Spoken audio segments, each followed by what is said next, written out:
Everybody, welcome back. Just waiting a second. Someone dodged the last game. I was trying to start the stream right when a game was about to load in, but we had a bunch of tomfoolery going on.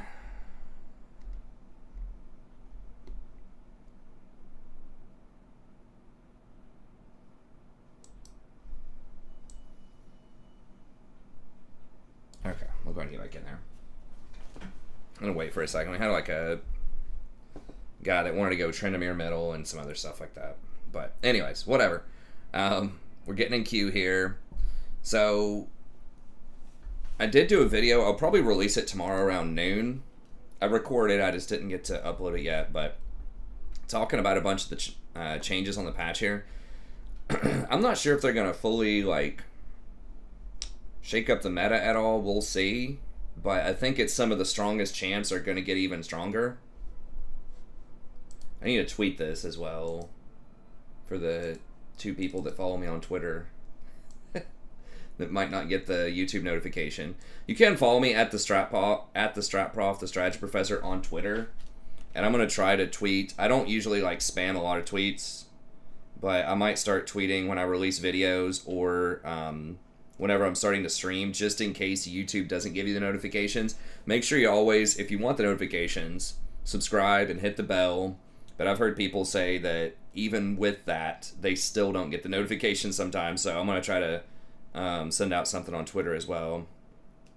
Let's send that out real quick while I'm thinking about it.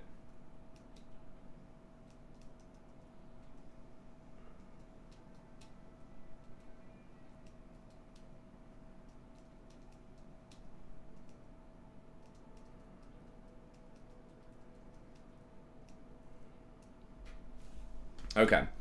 But anyway, so I think that, hey, what's up, Scott? The Black Cleaver stuff, if that goes through, that's going to be huge. Because it's minus 200 gold. It's already like a playable item in a lot of comps. It just competes with Sterix for like the second slot. And, you know, a lot of times right now people are taking Sterix. But I think that might change next patch. So 200 gold less, 100 HP more, which is like 270-ish gold value. So it's like it's adding on an extra like 470 value to the item and making it faster to get it. And it's replacing the extra 5% damage. Because right now it does, when it's fully stacked, so when you have 6 stacks of Cleaver on them, then it does 5% of their missing health. And it's replacing it with a movement speed buff per stack of Cleaver that's giving you an extra 5 movement speed. So that's up to 30 extra movement speed. I think the movement speed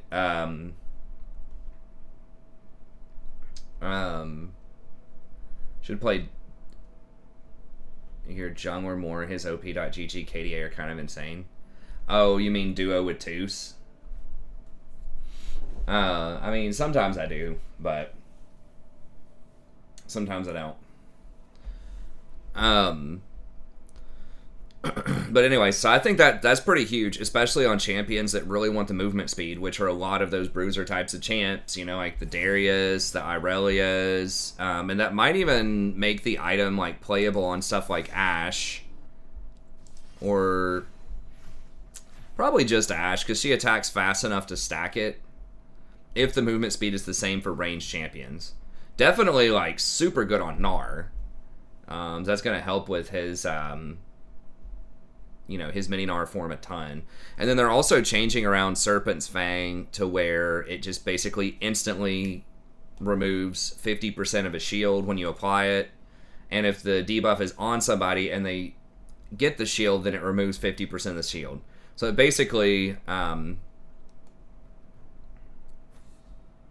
50%. When you damage an enemy unaffected by this, it reduces shields on them by 50%. So yeah, it's kind of like Grievous Wounds, 50% Grievous Wounds for shields. So that's really, if people get that into someone who has like a Sterix, that's really going to hurt the Sterix shield, I think.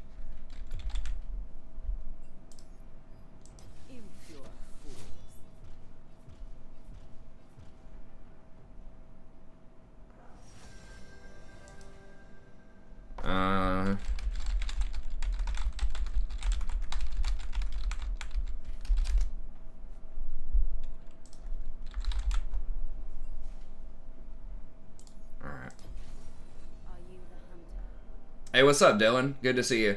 Yeah, the Azir nerfs are definitely... Jason's not going to be happy about those. Which kind of sucks. I mean, he only has a 50% win rate in Pro right now, and obviously in solo queue, most people can't play him.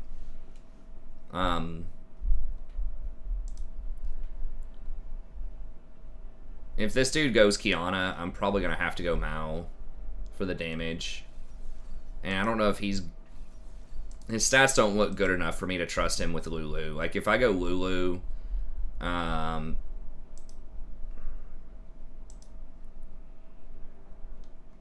this guy's a support main.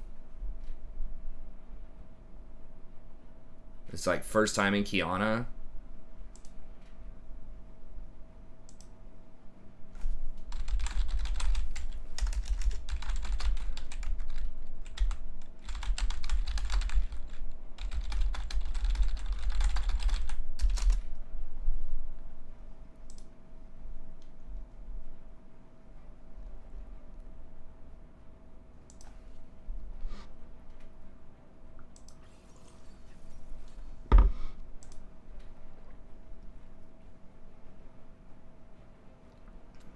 Jesus.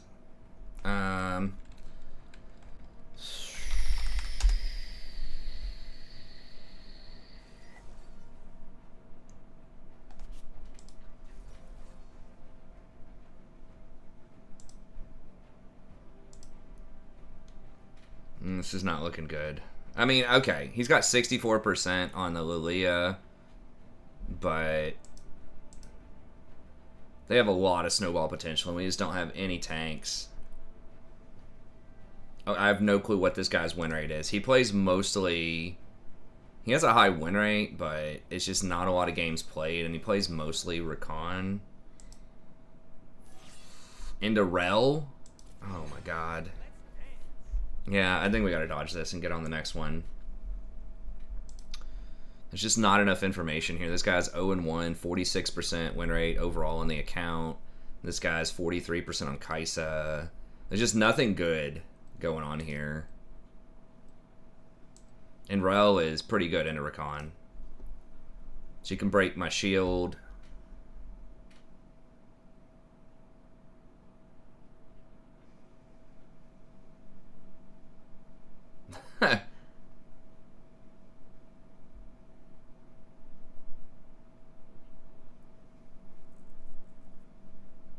In what world? Must not have very many games on the account, I would guess.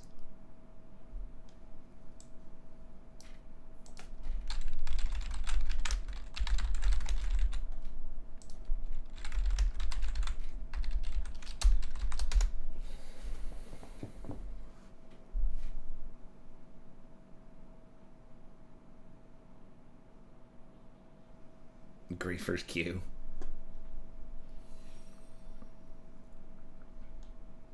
True dat, true dat.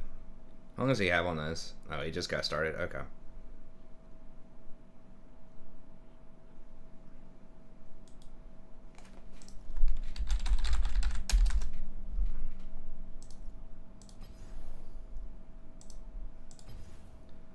You gonna be playing Burning Crusade at all, Dylan, or are you sticking with retail? I'm very heavily thinking about playing some Burning Crusade, and we're thinking about getting a guild group together. I'm not sure of all the details. I know that Jason and his friends were wanting to, you know, get a guild together for it. That could be pretty fun. Probably just raid on the weekends, I think. Although I don't know for sure how that would work.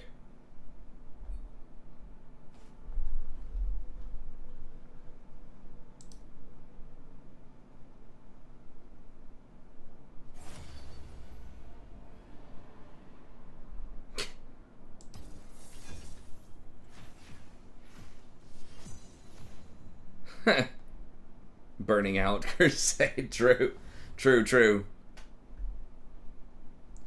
One thing I didn't like about retail, now the last time I played retail was WoD, but I did not like the multiple levels of raids. It sounds like it's cool.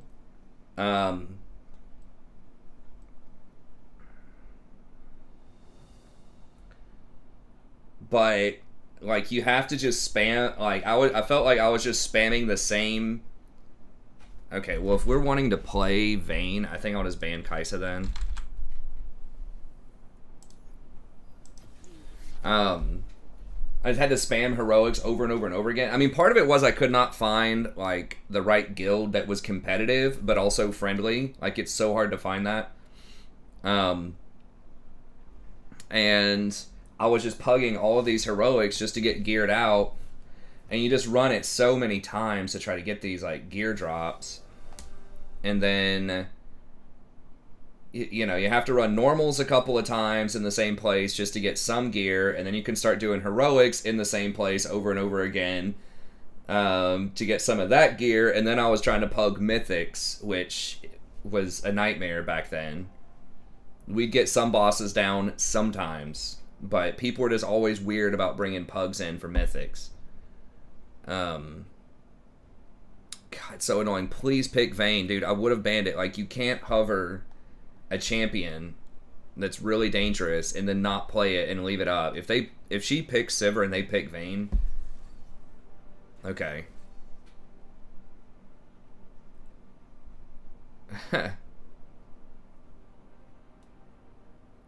Xin Zhao with Ghosts, pretty good.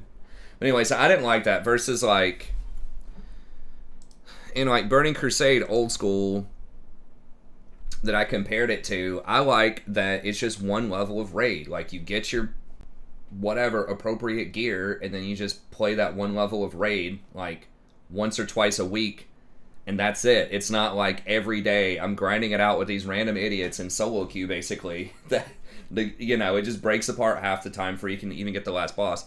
Now I heard that WoD was one of the worst expansions possible for raiding. I like the raids themselves, but I think there were only 3. And there were very long stretches where it was just like one that was available.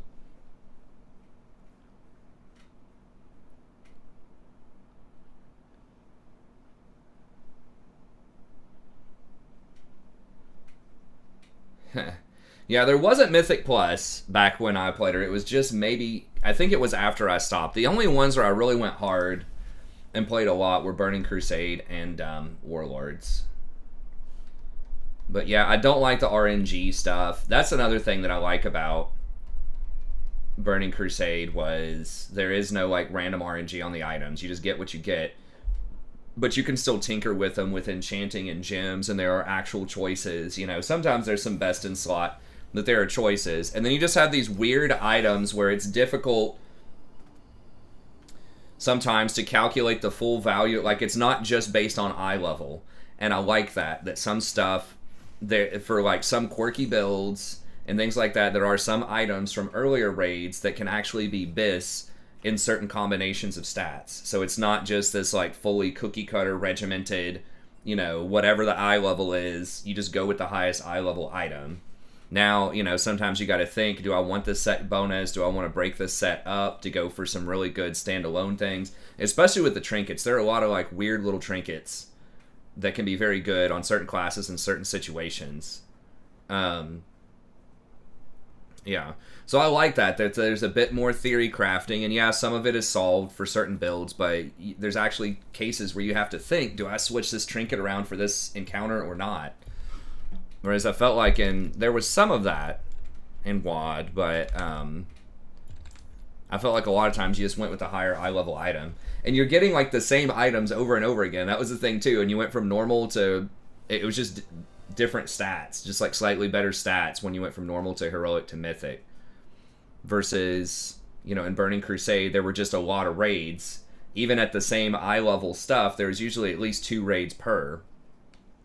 Right? You had Karazhan, Gruul, and Magtheridon, and then Serpent Shrine Cavern, and what was it, the Eye, and then Hyjal Temple, and then Sunwell.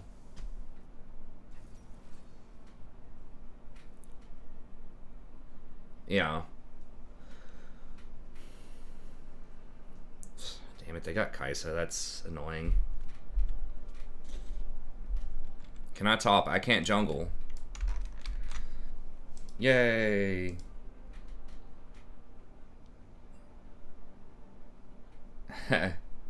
Yeah, I know there's a lot of theory crafting and stuff like that, which I don't mind. I like the theory crafting and the... I would probably like retail if I could just get a good guild for it, but I do need to make good progress on my dissertation, so I'm partially thinking about doing it just because I can kind of reward myself for doing some dissertation stuff by then. Okay, so this guy's played Rengar once. I've heard something like Disc Priest is pretty fun to heal with. And pretty challenging on retail right now.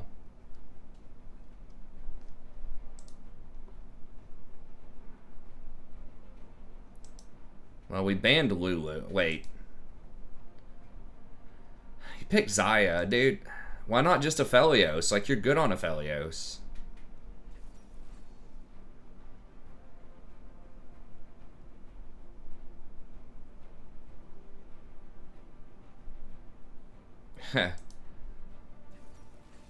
I know, I've been saying I need to do a dissertation for like 5 years. It's actually like, I'm gonna get kicked out if I don't get it done like in the next year. Okay,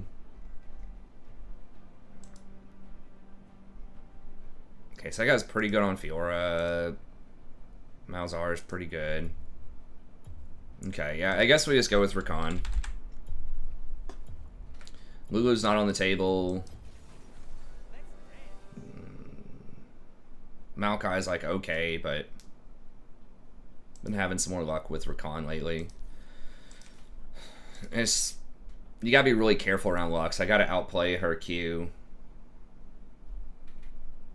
I think Jason and the crew want to play Horde.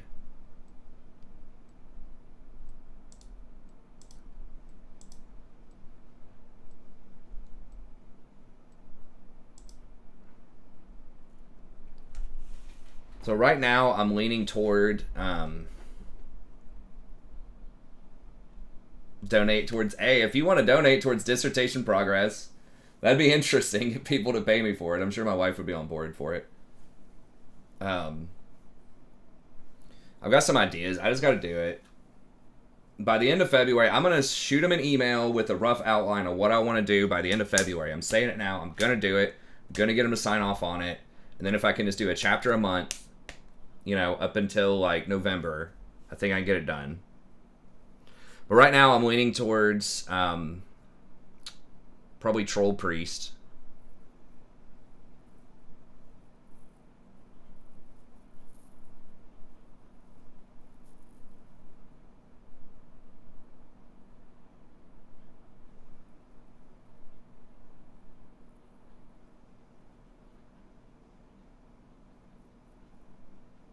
Do it on stream. That'd be interesting. I thought about doing like just a weekly recap video of what I wrote about that like one person would watch, but just so that I would like be responsible to basically turn something in every week.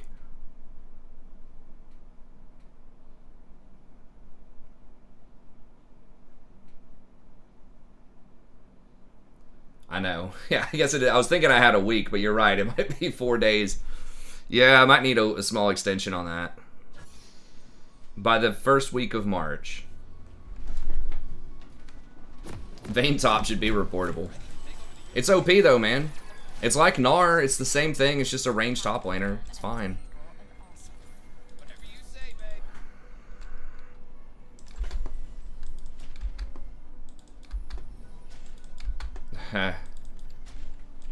I'm not sure what the leadership structure is going to look like. If they want me to run it, I guess I could run it. I'd have to have some...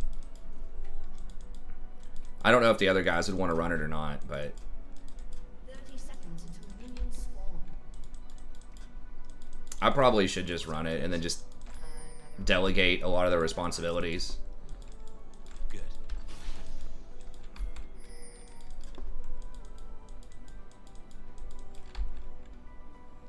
They don't look. Okay.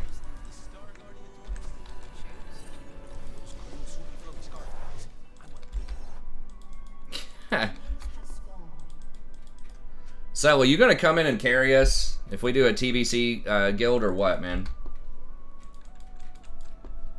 Safe is for nerds. I do danger.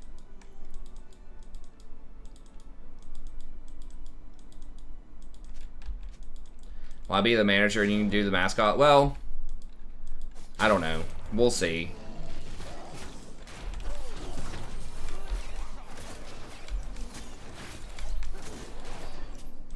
That could get weird, but I don't know. I think a lot of people would.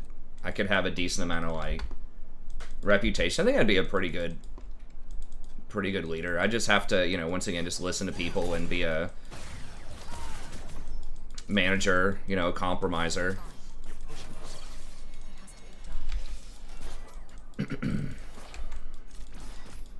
I think I'm selfless enough to make something like that happen. Hopefully, like I do have a for the greater good kind of thing. So I think I could manage some situations, wheel and deal.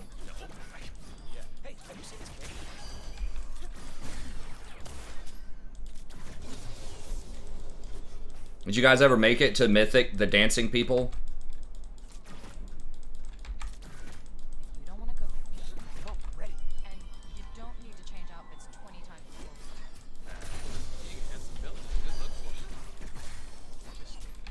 We must keep moving. What you trying to roll? I think that Jason and some of his friends said they were wanting to do like a horde guild. I'm probably thinking about doing like a troll priest. I was wanting to do either priest or druid, but I think one of his friends said he was doing druid, so I'll do priest. Never mind. So I think you probably only want one resto druid in a group, if I'm recalling that correctly. That's the next boss, okay.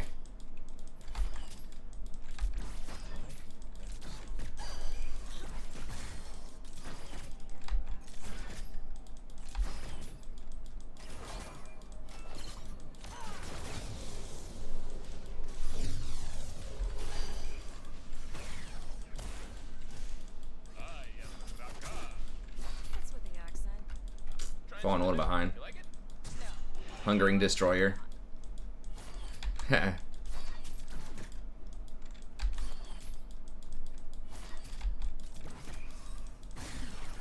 Nobody wants to go Alliance. Hey, I wouldn't mind going Alliance. The leveling, I think, is harder, but I'm just going to get the 58 boost or whatever. And then figure it out from there. But I wouldn't mind being a human priest. But they want to roll Horde. I did Horde before. I really don't care either way. I've heard they are going to balance the Paladins out. That's one thing where they're going to give them, like... I don't know how they're going to do the passive stuff, but that's something that a lot of people complained about. Like the Blood Elf Paladin passive being way better or something. I don't remember. I don't know. Burn this world to the ground and build a castle from the ashes. And live alone forever. Mark of the Wild, then swap to another character. Hashtag Druid. I guess that is true. You could do that pre-raid. Just have an alt there and just give out the Mark of the Wild. That's pretty funny.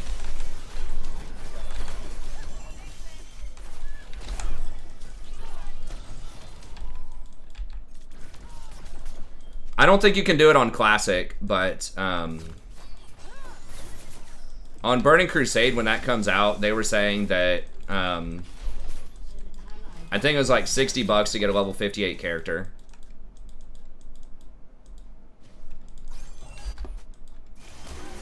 We got Binded dead.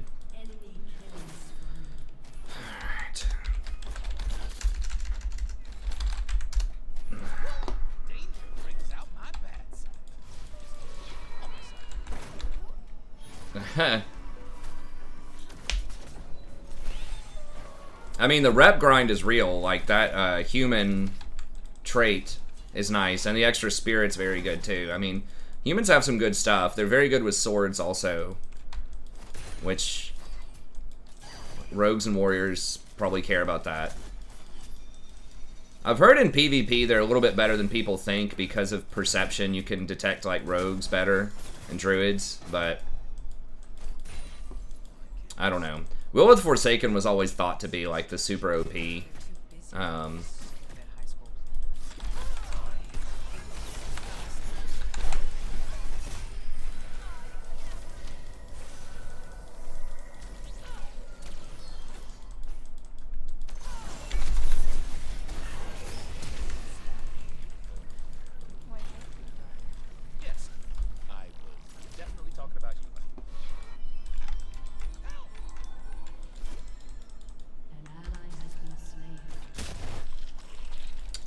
Really?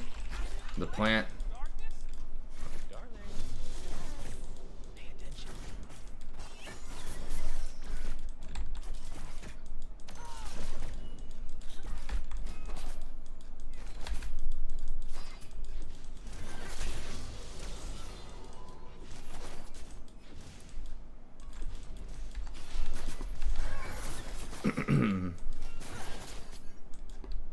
No, let's just back up, dude. Shit, we're gonna get cheese out of a bush. I know it. So dumb. They could be right here and just kill her. Fortunately, they just backed, which is good.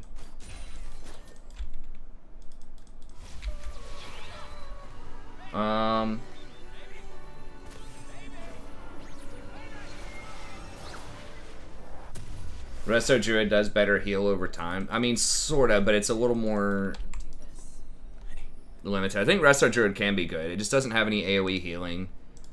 I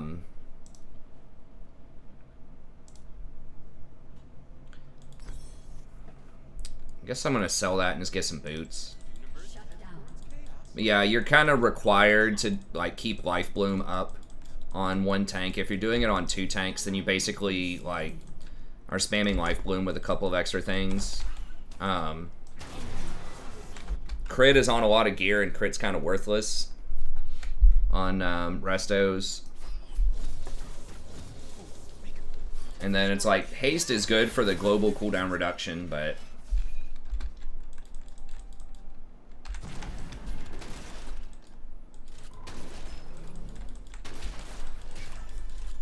Zaya? God damn, we could have killed him. I would never be whole again.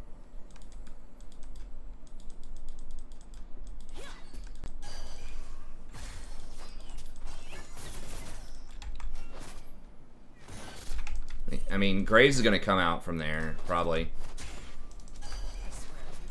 I mean, she did get a kill, so that's good, but I gotta make sure he's not, like, doing dragon here. Okay, well, that's good.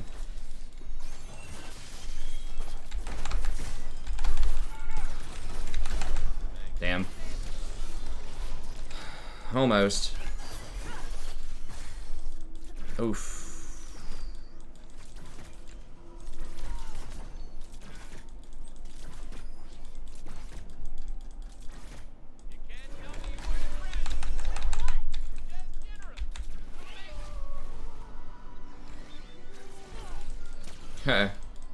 Well, you can wear your gear around town and stuff.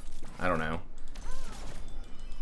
I think Feral, from what I've read, Ferals are the best off tanks because they can actually do a lot of damage when they're not main tank, like a lot for a tank when they're not main tanking and it's the same spec and the same gear. So that is very handy to have some extra damage, and they can like get a lot of threat built up on targets without taking damage. From what I've read. So I've heard they're like the best off tanks. I've heard early on you want warriors for main tanks, but I've seen some stuff saying that like druids can still be pretty decent main tanks as well.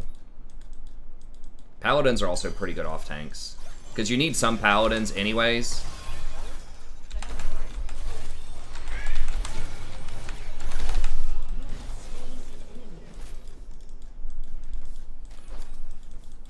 Because, like, you want 2 or 3 paladins anyways somewhere, you know, just for the blessings. Whatever they're called, the buffs. So, 1 healer is probably good. I mean, I guess you could have 2 paladin healers, but I think you only need 1 of those. So, having 1, like, tank is good. Rets are, like, having 1 ret's probably good, too. Hey, thanks, Jalal. I appreciate it. I don't know where Graves is.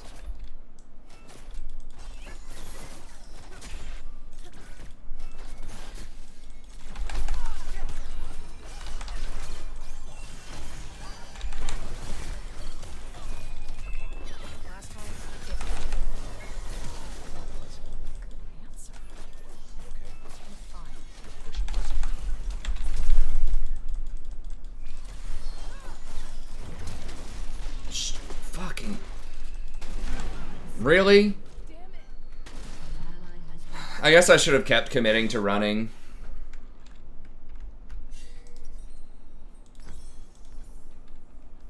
Like, there's no way I was going to turn around and save her.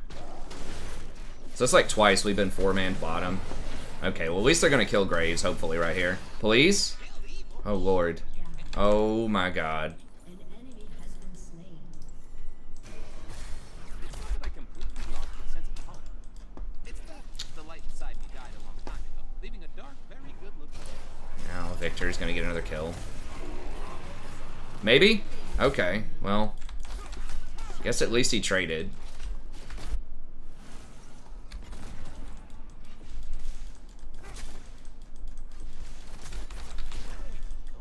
You forgot the plan. Yeah. Hey, have you seen this cape?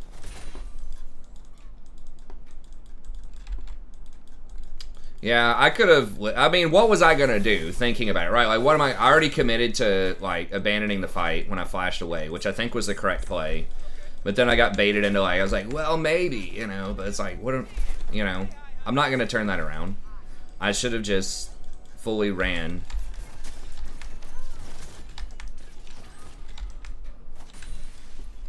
Should have run, I guess, is the correct grammar there, but whatever.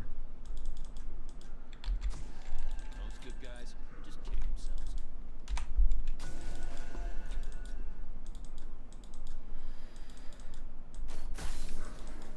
Graves doesn't have any CC, so pretty much there's no way he's gonna catch me. Wanna be a star? Oh, I heading over. Turret plating will soon fall. Is she gonna defend this? Nah, it looks like she's cool with me just getting. Oh god. Okay. Well.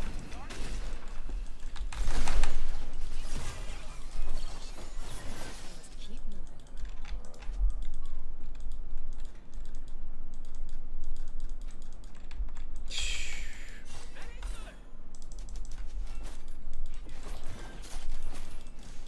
Nah, they're on drag.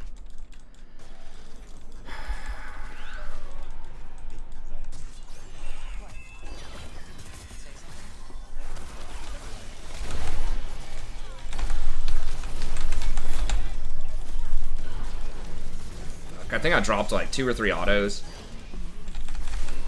Did she get it? Okay, good. As long as Graves doesn't get it. God bless, dude.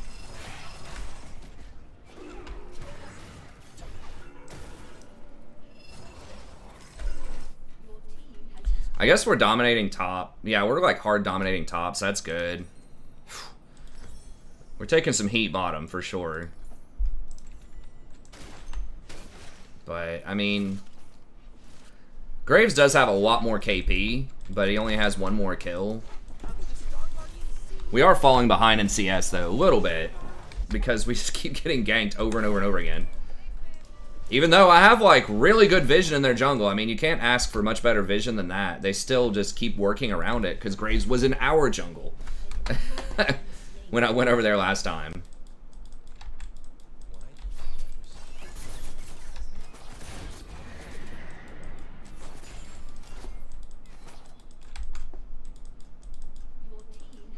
Yeah, I mean, I would play Clash. I would like to play every Clash with some team. I'd like to play with you guys again. It kind of worked out a little rough last time, but I don't remember everything that happened. Like, we just got like out-comped one, and then I think another game people were just kind of YOLO picking whatever.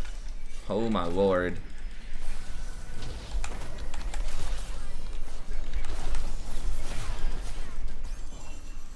God, dude. I guess, I mean, we do have 2 other towers down, so we are taking their towers. You know, they're spending a lot to try to shut us down.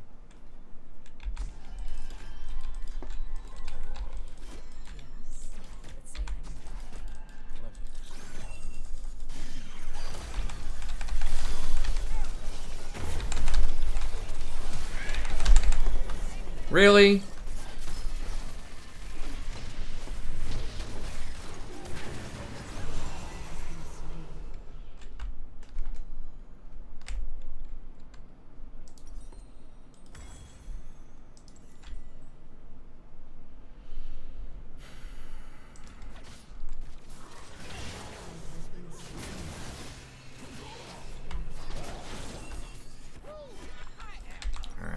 to get Putrefier.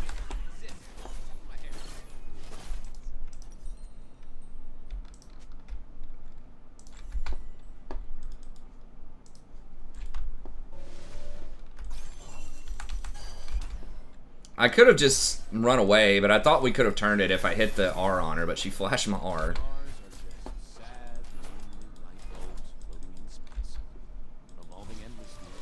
Yeah, that TP was weird, but like Graves again is like just not farming his camps.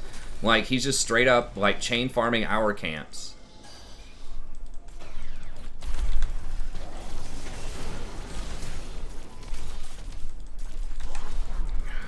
Fuck. Ugh, that desperate Q that she was throwing at Rengar hit me, and then it didn't allow me to E in to save him or to turn the fight. I mean, we traded, but like, I think we could have gotten out of there clean.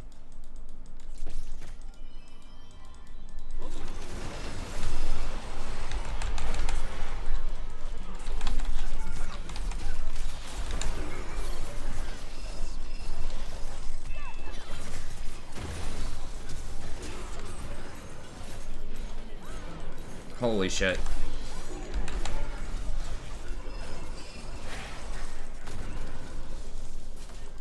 God, what an outplay.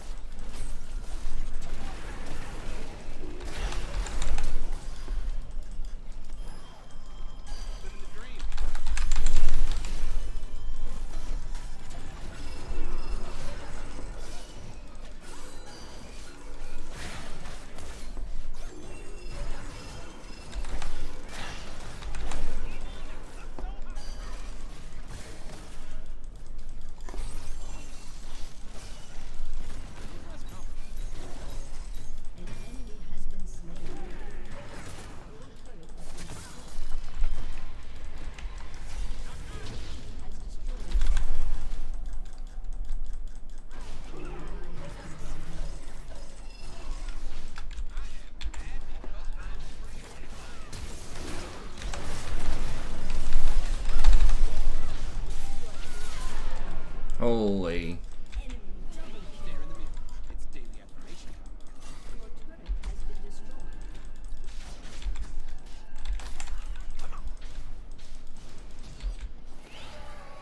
Malzahar not have his ult?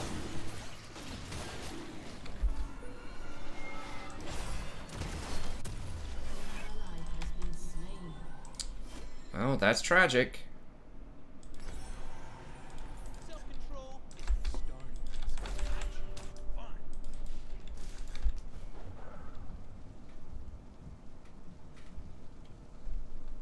Hey, thanks, Justin. I appreciate it. I mean, some people can overperform their stats. It happens all the time where people either underperform or overperform their Professor stats, but it is a good tool for trying to decide, like, some things that you might want to do in a game.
Got him, coach. Capitalize on an opponent. Sounds being down. You're asking the wrong person if you're wanting to know if I can find ADCs like that. I don't know if you ever watch any games on this channel, but... This place will look different when we're in charge, Riku. What else matter? As far as I can see.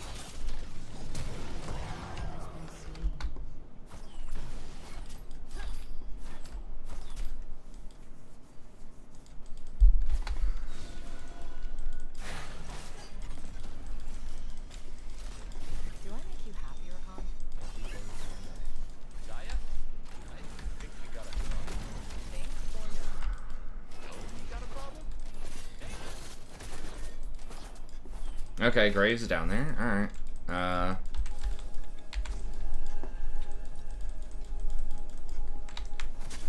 Shut down.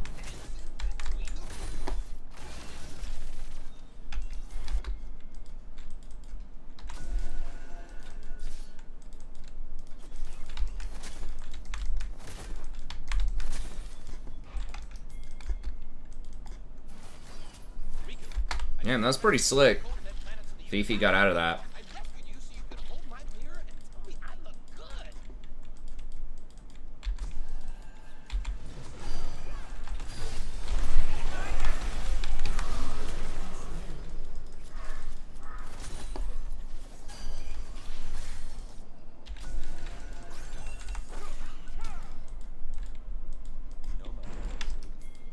out.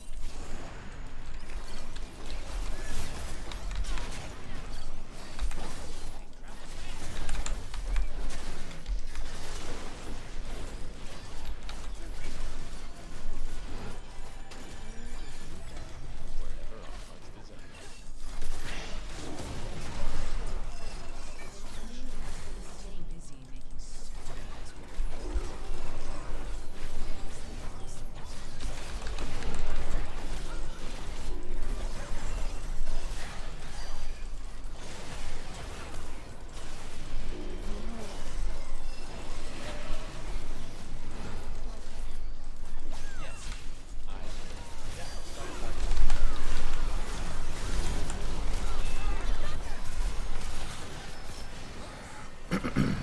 Damn, my ult literally just came up. Shut down. Enemy triple kill. Ace. My ult like came up the millisecond that she went for the flash stun. And she stunned me when I was like trying to ult, like do the push up on the ult. Or on my W. It's so annoying when they stun you, like after you've already basically landed the first part, but then during that little half a second before you get the knock up. It's very unfortunate.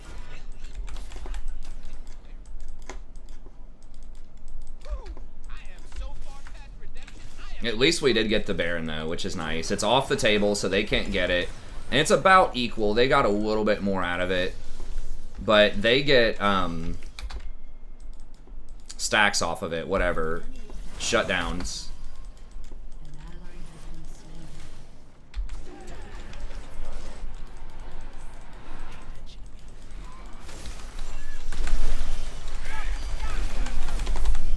slain. Okay, yeah, they're dead, right? Fuck them.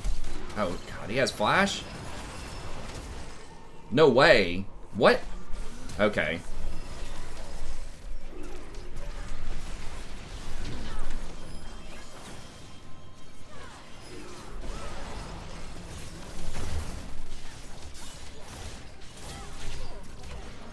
Oh my God. Okay, I guess I should have warded the river bush first. I thought if we could stop at least Lux from backing in the pit, maybe we get a kill there.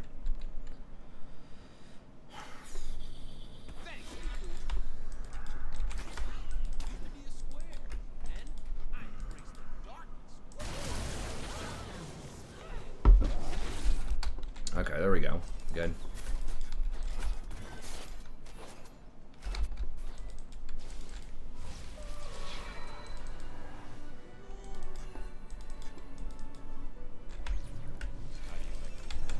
More than yesterday, less than tomorrow. Alright. Getting really good vision for Rengar is important so that he can try to make picks.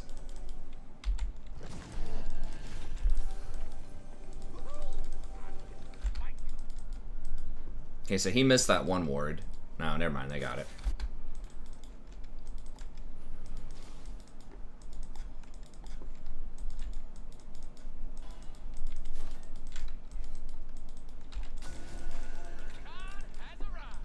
I saw you. Everyone can see you. I think Lux is going to be in that bush, yeah.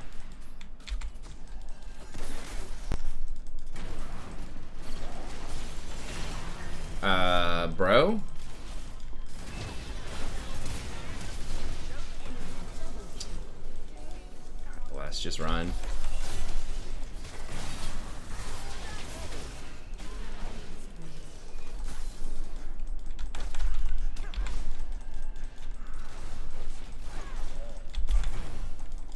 Evil loves me.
This dude's died 12 times.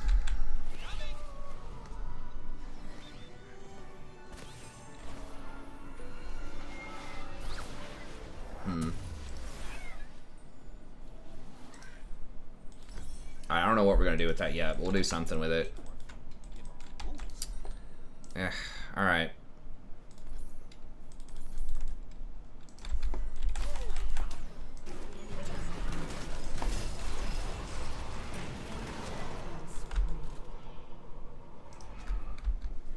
Handling it, dear. Are you? I was. Ringar's dead again? Or did he? No, he just hasn't respawned yet. I can't even tell. He may have spent more time on the fountain than he has on the map. I do what I want.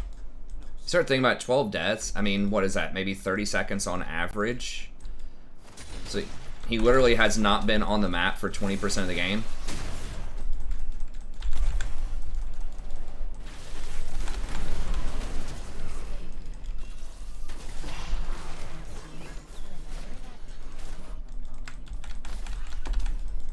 there?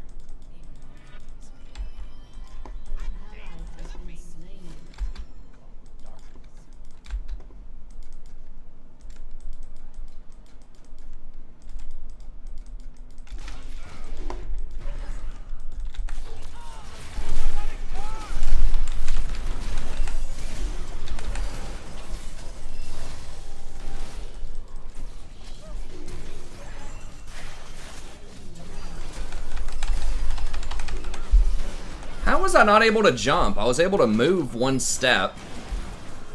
So how was I not able to W? Maybe it was too far away. Maybe I was clicking too far away. Just like barely outside of W range or something. I should have just W'd closer, like right here maybe.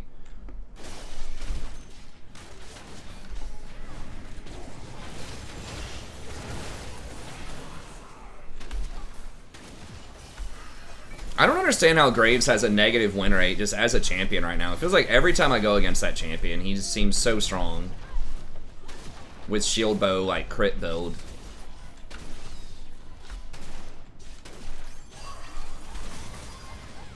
Yeah, we're doing Rakan for now. It's just rough. I did make a couple of bad engages, but we were also just, like, inting into him over and over and over again. Like, they camped the hell out of us bottom, but we did get the first two towers, and Fiora was up like 50 or 60 CS. So, like, we did make top work, you know?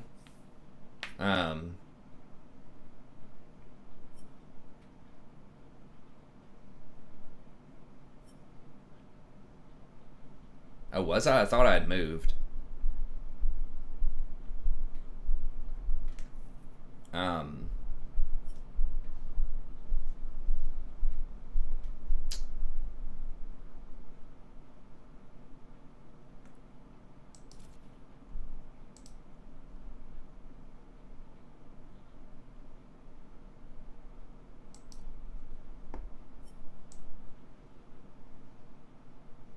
Maybe I should have done Maokai. I don't know.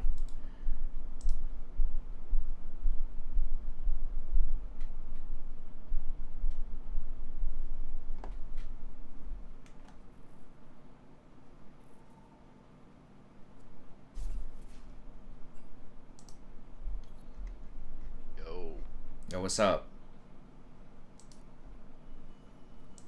Ready to diff and miff some kids, man. Let's get it.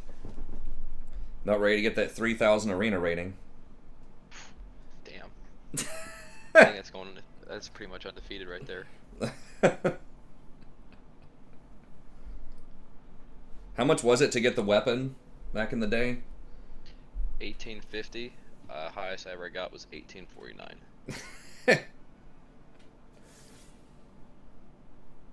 Is that like just at the end of the season, or when do you get it? Yeah, Like that was kind of like in the middle of the season. Okay. It's just we never got back up there. Like it was like we stuck around like 17.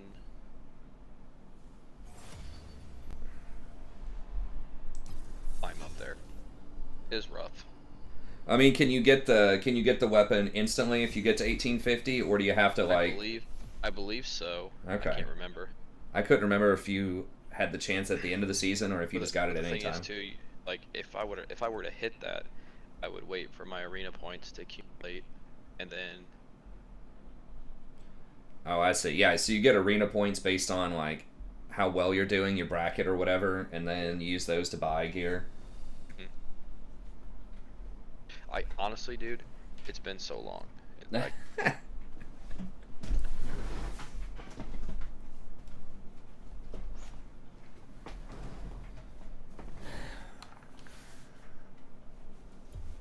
yeah, it should be fun though. Everybody's talking about it.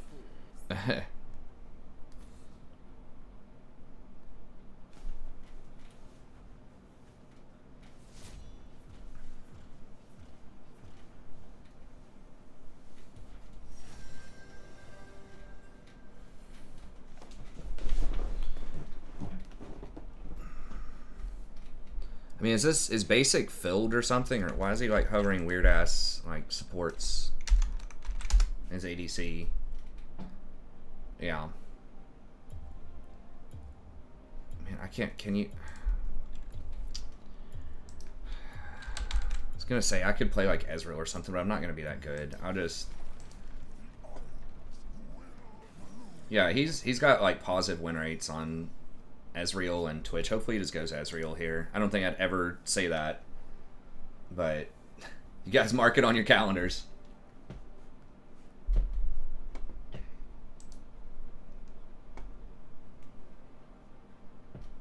I think you probably want to go Samira. Samira OP.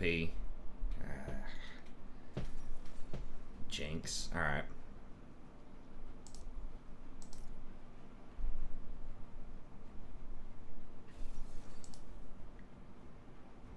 Can I get away with not doing Biscuit and do Cosmic Insight for more flashes? I want to try that. So I do have Mana Flow. I could just chill on some of the seeds in lane. We did get Udyr though, and I don't know. Whatever. We're in it. I mean, Jhin is a good champion. True. In it to win it. That's right. Okay, let's get that Snowman Ward. Try that out.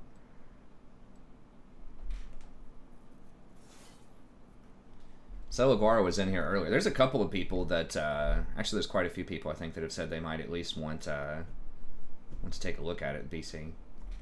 Oh yeah. Yeah, I was talking to Connor and Devin. They were like all about, you know, starting up a guild if we get a lot of people.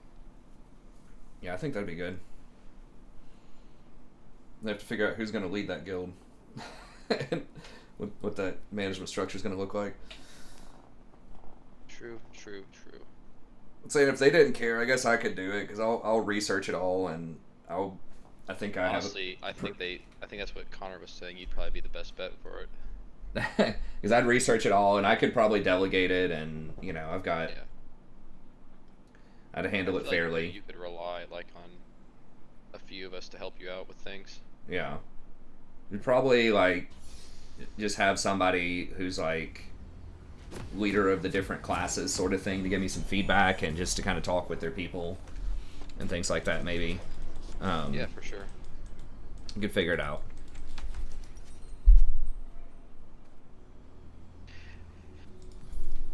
I've at least got some leadership experience with the...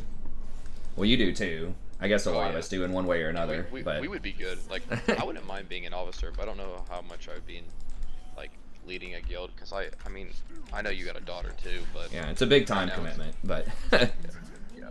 I think. But I think if we just, like, manage it well, it probably shouldn't be that big of a deal. Well, I mean, I can Okay, always on hop there. on here and there, and just in case to answer anything. Yeah. I also want to make sure I get geared, though. Any Rakan gameplay today? I just played him. There's a chance that I might, that I'll play him again.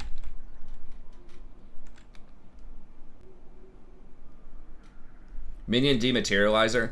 It can be good, yeah. If you're in a hard lane as a melee support and you need to just materialize the cannons, that's good. Or if you need, A lot of Twisted Fates take it when they play against me. yeah. On hook champions, if you want to next level some people, you can materialize like a minion right in front of you and then throw your hook. That's what some people do. Trolls could be druids. I don't think trolls can be druids. Not in TBC. I don't think so either. I think druids is just Tauren. Tauren. I don't remember the other one. Might just be Tauren. I know there's night elves for humans, but Was Draenei? Is that BC? yeah, Draenei is BC. Okay. I don't know if they could or not. No, they could be paladins. Yeah, I think it's just one race for druids per faction. Right. Yeah, they may have opened it up some more later, but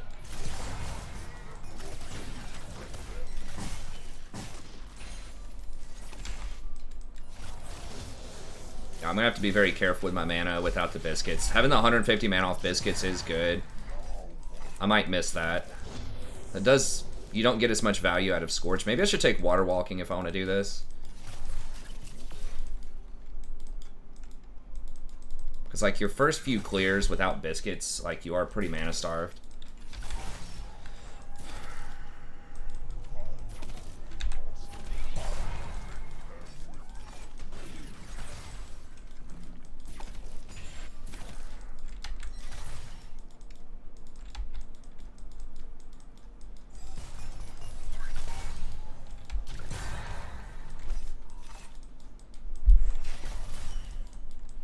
Trolls could be, what? Warriors, hunters, priests, and mages, I think. And probably rogue also, but I don't remember. He's gonna be a night elf mohawk. Night elves, I think, are one of the least represented classes.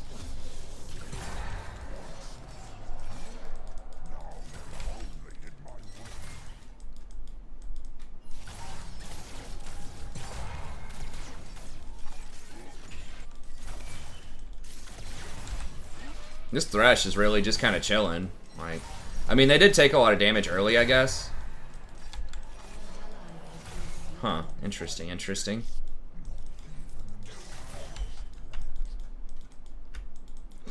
The Rage TP dies immediately. Oh yeah. Yeah, they have a jungler. He's not on his side of the map because we're invading it. Pop quiz, where could he be?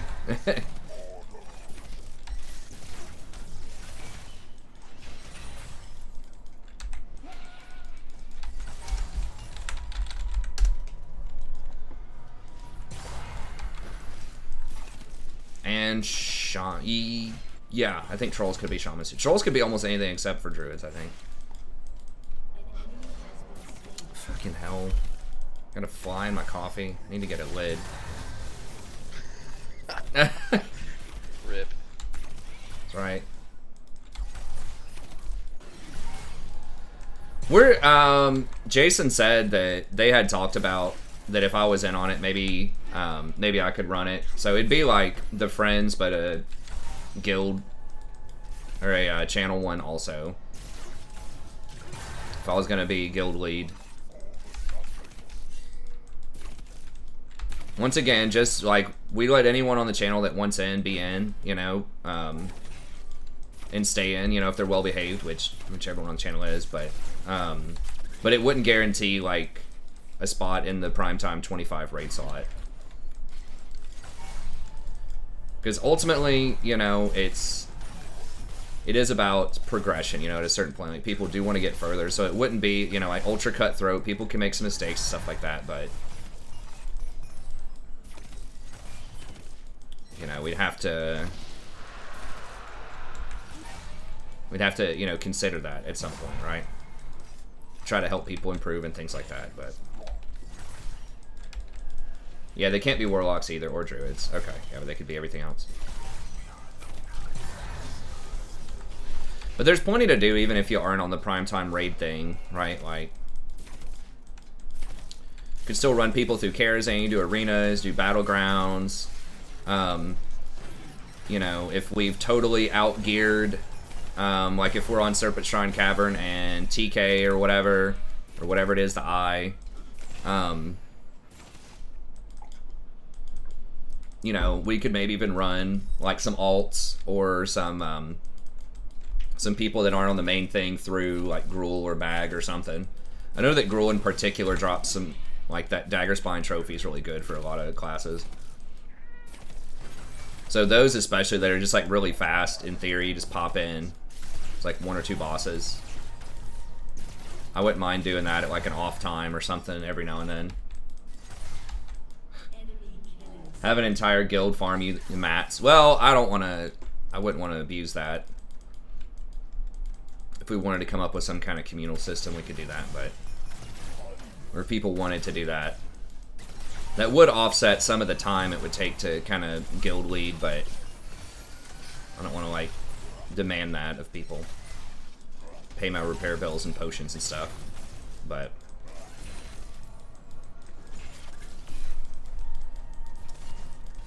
I'm low on mana. Yeah, without the biscuits, you definitely feel the mana early. Like, we could be pressuring them a lot more if I had more mana, but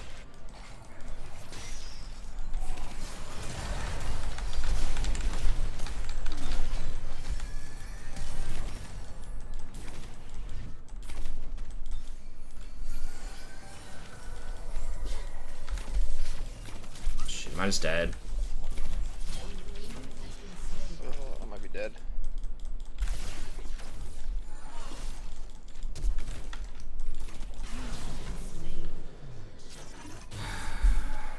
No, I flashed and went in and Jen just abandoned me. Should have been more cautious there.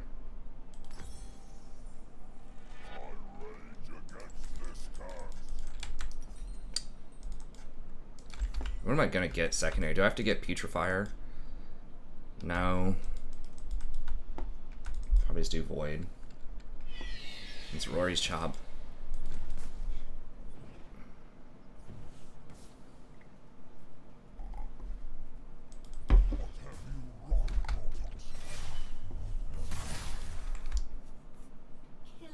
Get out of here.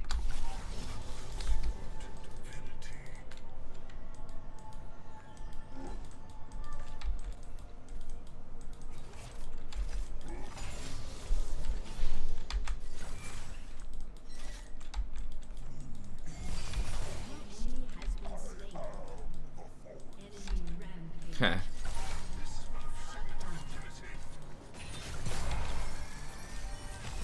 Server launching on the 28th. What do you mean? Burning Crusade? What 28th?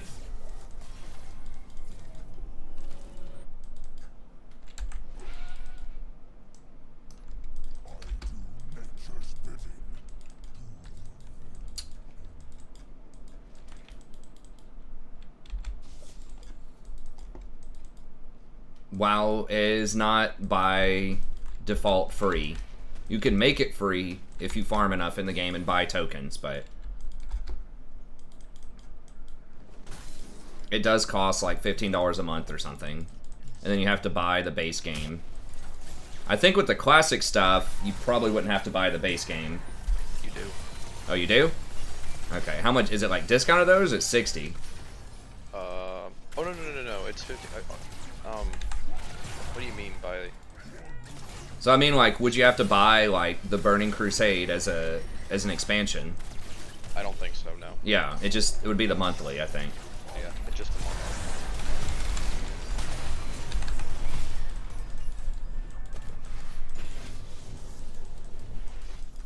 Jeez. She's gonna get a lot of power off of this. Maybe I can stay, but oh, you're talking private. There's a private server coming out? Because I didn't think Crusade was coming out until end of summer at the earliest.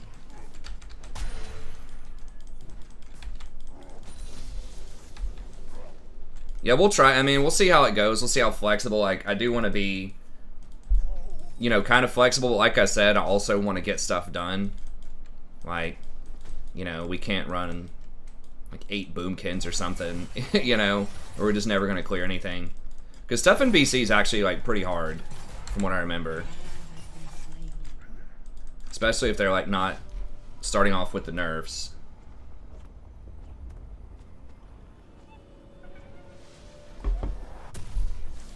I think it's interesting once you get to the raids, but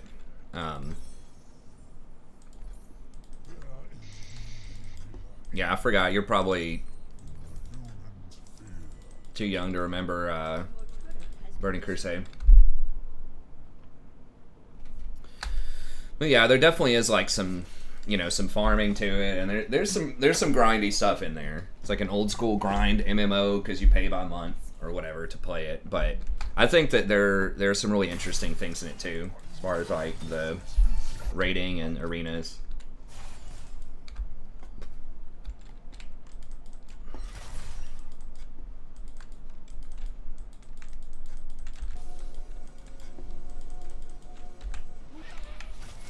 Thresh right there. Okay, so he warded that. Wow. Udyr is like turbo out farming this Lee Sin though, which is good.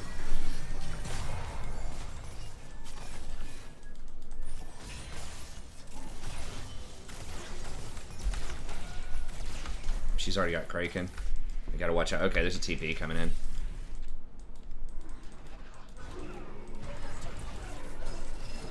Alright.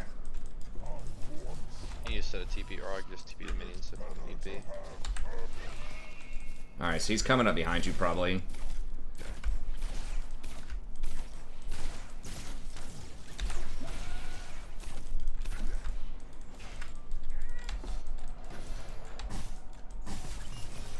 Huh. Yeah, I mean, people have been playing TBC on private servers as well the whole time. Less so than vanilla, but one thing about it, too, that I think sometimes gets overlooked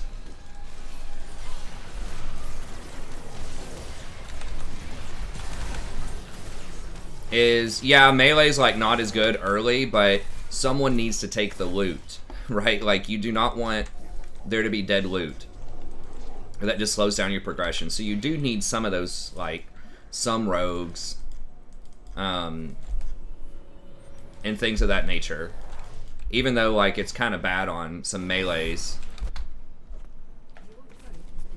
In Classic, like, you don't want, like, one-handed swords and things like that going to waste. So you do need some of those things. You just don't want, like, nearly as many as you had in Classic.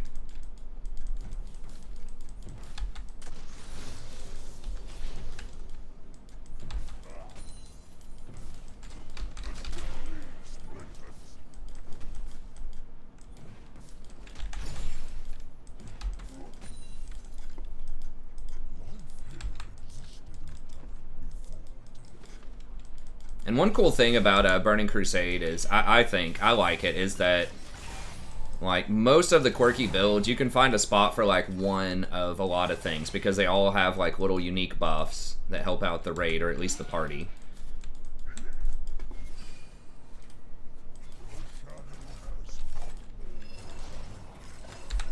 Like, your Rep Paladins or whatever, I think have a buff that gives everybody, like, 3% extra damage.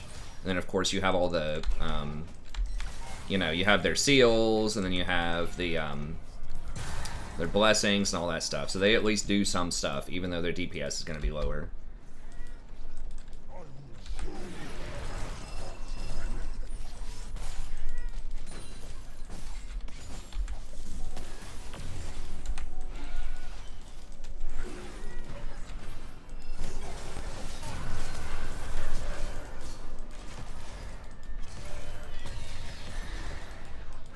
Yeah, I just got my mana back.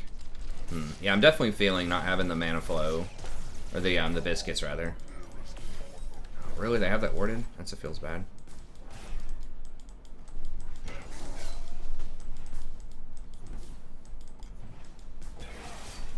Yeah, I'm already stacked up, so you can go ahead and... Oh. It's all good. Current WoW feels like a phone game.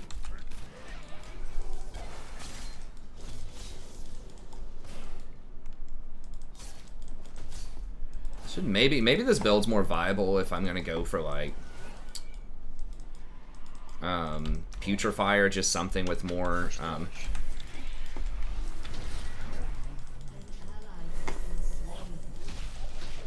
everybody's just dead, I guess. I don't think we can do a lot about it.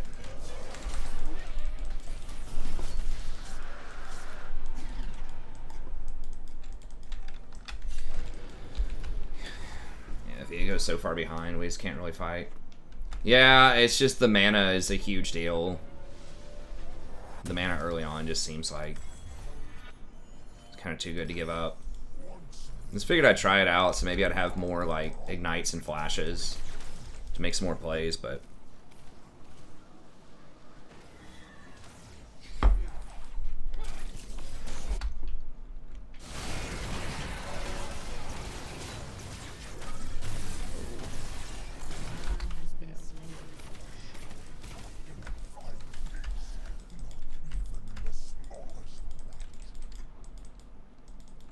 where's Jen? Okay, Jen went middle.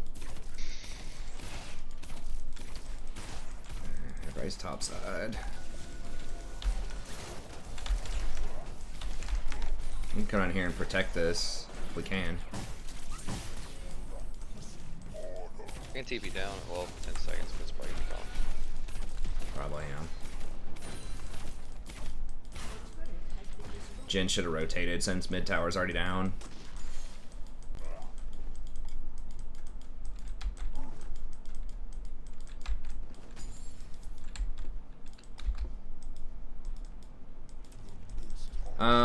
Doesn't some druid gear that specifically ups feral forms damage? Yeah, there's some of that. There's not a lot of that type of stuff, but there's definitely some. But yeah, it's just the staves, some of the staffs will specifically benefit attack power in form. I don't remember where those breakpoints are. There's probably like one per tier or something.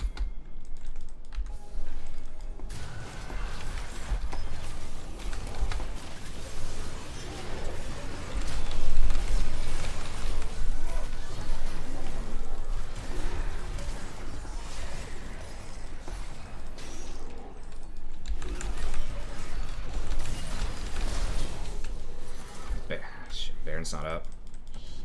Damn, they're all getting bottom. It's rough.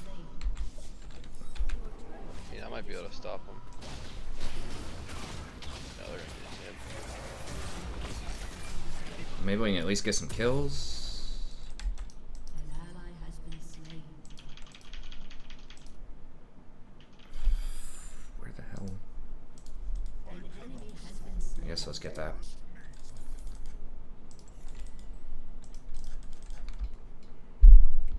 Well, Rel's getting nerfed this patch. She's okay. I've played her. I mean,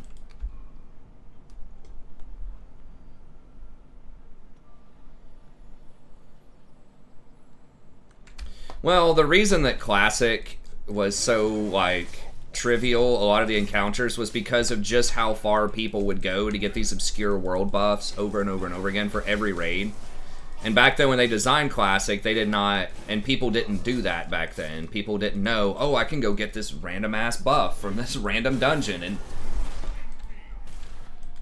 you know, and everyone's playing with no lag, and everyone knows exactly what to do. I mean, back then the big thing was just nobody knew what the hell they were doing to like fully optimize stuff, and they didn't like maximize all of the random buffs, the world buffs. They've already said there's going to be no buffs, no world buffs in Burning Crusade. So that's part of it. And then it was buffed around, you know, like half of your team being AFK. I mean, in a 40-person raid, they weren't planning on every single person out of 40 being like on their A game, you know? So you could have people that died, you could have some weak links, and you could still like win. Right, but with like the 25 mans, you really can't carry that many people.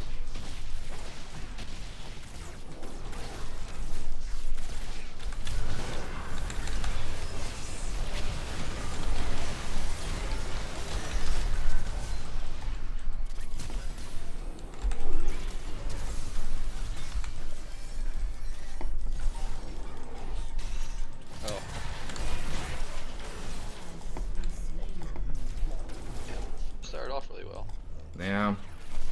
I just could not. I think everyone just chased Lee instead of Jinx. Where is that? Where's that TP? I heard a TP from somewhere.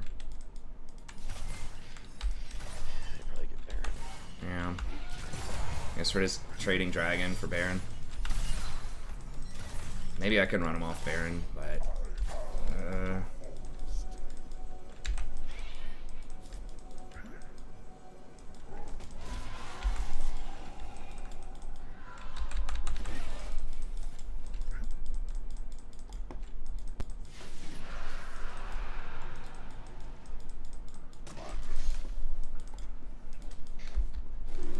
Yeah, I wouldn't use Mobies. I think pretty much everybody's using Ionian boots. Just too much extra value.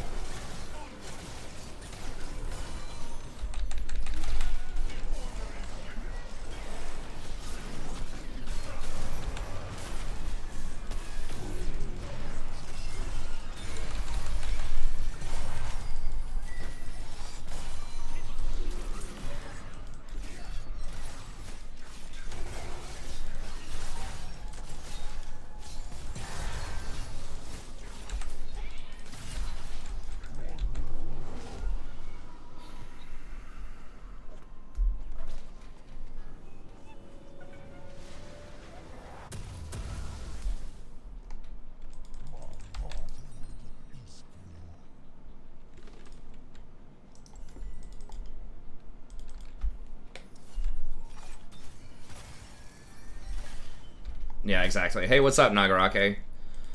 Probably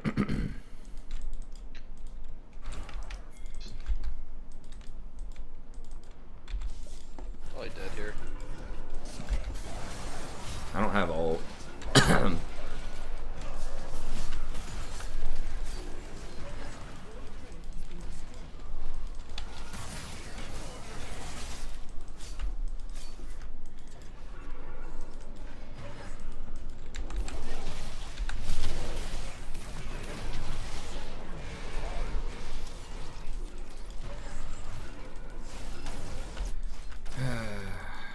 Well.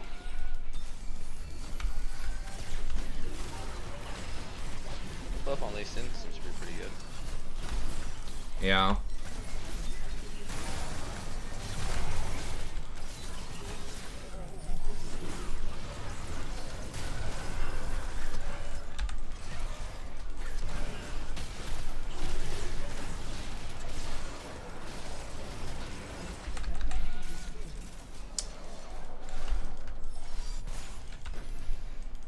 Something we can engage on.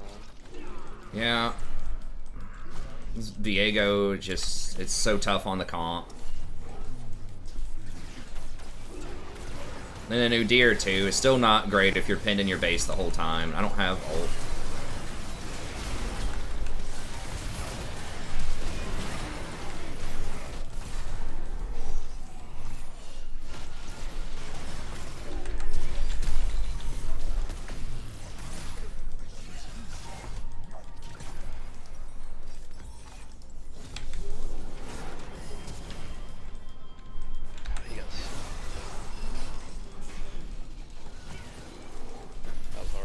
regenerate so hard.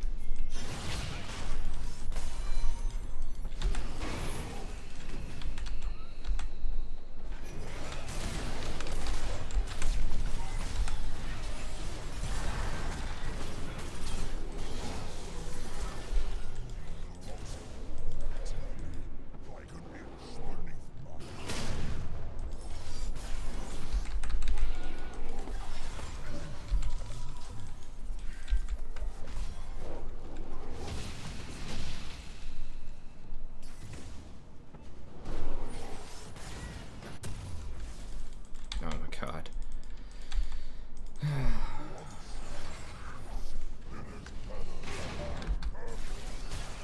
Well,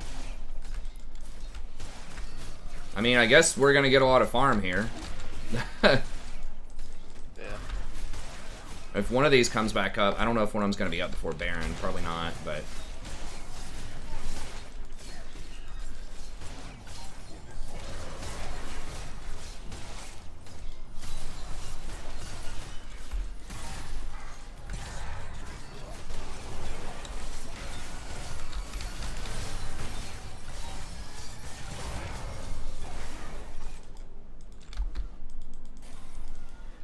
Yeah, we're gonna have to give him that dragon.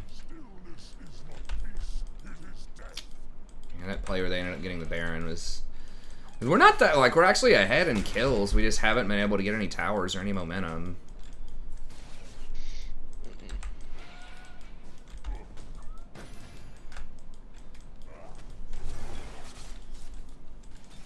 You dear dead again? I think he's gonna get out. Okay.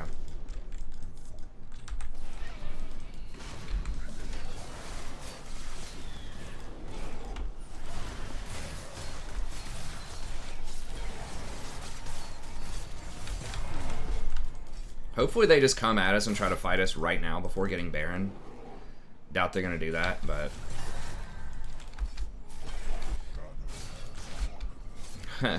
Rakan is hard to play. Oh, please come fight us. Because if they get Baroned up minions, it's gonna be a problem. We need to try to... I don't know if we can force this on them or not.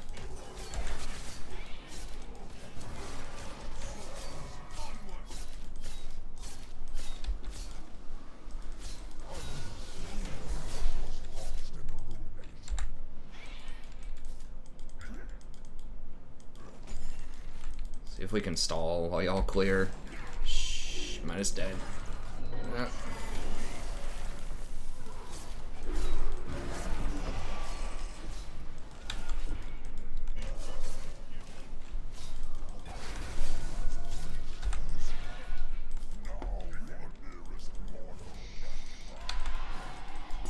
Oh, they do it anyways, even while half of them are running around chasing us.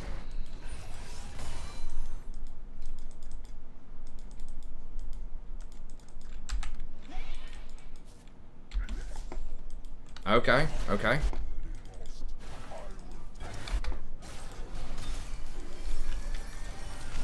In fight, we gotta wait on Jin.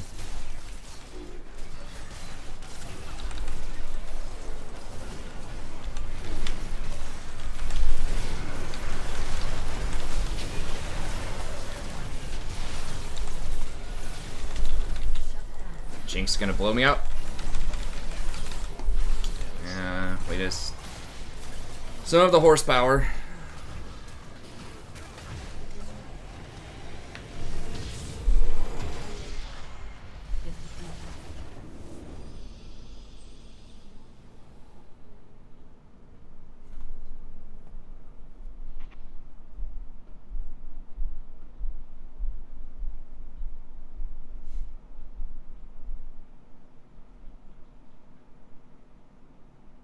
We probably got demoted on that one. Yep.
Oh, did I play with that dude earlier?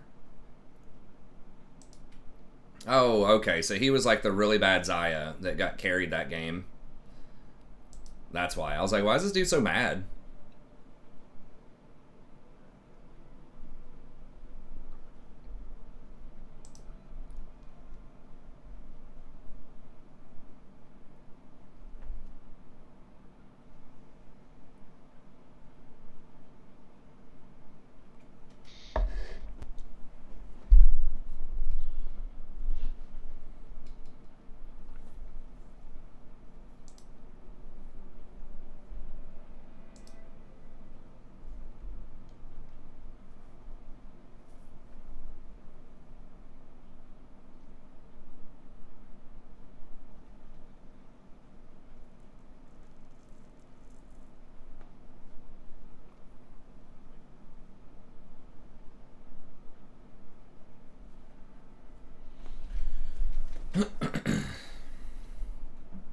I'm not really sure what happened. We just, well, like I said, we got kills. We just never had any macro. I mean, Udyr was up like, oh, he was up like 70 CS at one point, and we had like 2 dragons. We just kept losing.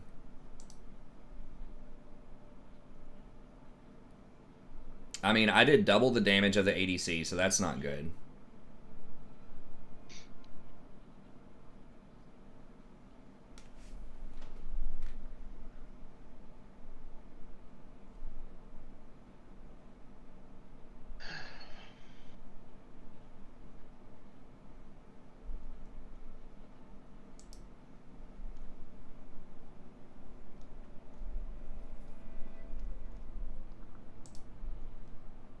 Yeah, they just had more damage. What was it? I mean, like, Jinx, we just could not get on the Jinx. I guess that was a huge problem, is we just had, like, so many just run at them champions, and that's it. Like, with the Viego, he just couldn't do anything, and he was, like, Glass Cannon Viego, too. And then Udyr is, like, obviously a good champion in general right now, but he can't get to the Jinx.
Okay, this dude's pretty good on Draven.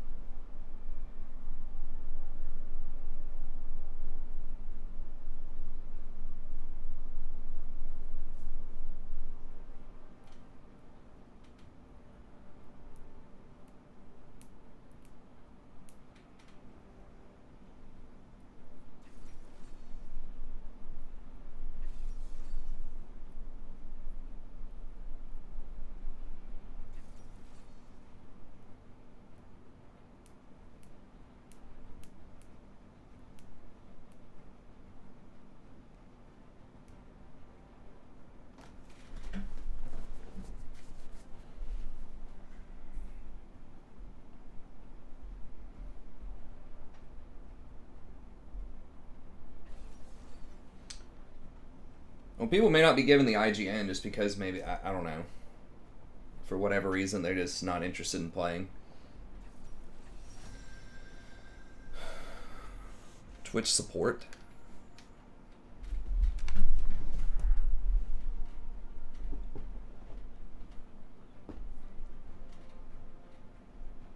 Top Karthus, huh?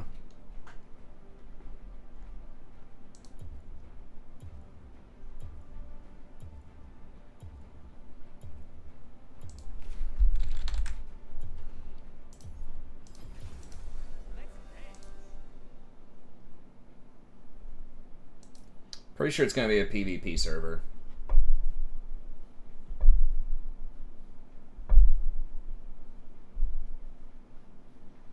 Timo top.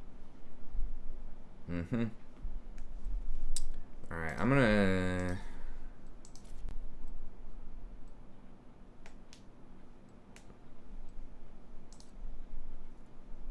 Okay, Karthus just trying to get a dodge. I'd build Moonstone on Karma. Mandate's like not that great on most champs now after the nerfs. Like it's still good on Maokai. There are a few other champs, but AP Twitch as an actual AD carry is actually pretty good right now. Just because Nashor's Tooth is extremely powerful on him. Like you get this huge power spike really early that can allow you to snowball. But then second item is Death Cap, so that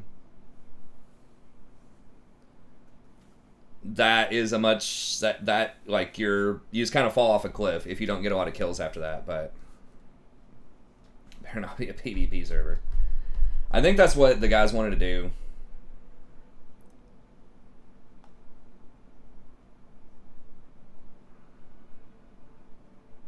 Oh, the server's Slag. Slag? Stalag. It's like ST or SATLAG.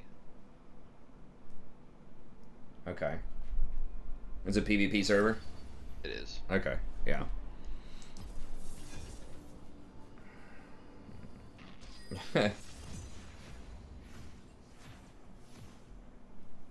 But yeah, Twitch support is not that great. It needs too much gold, I think. I mean, I've lost to it before, but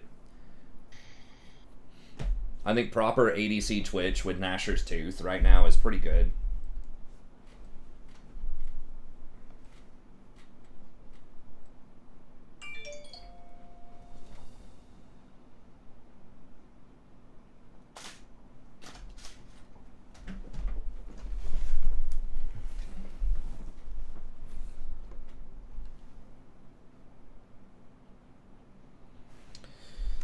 I guess let's get rid of Kaisa.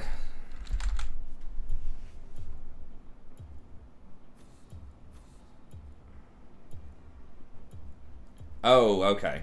Oh.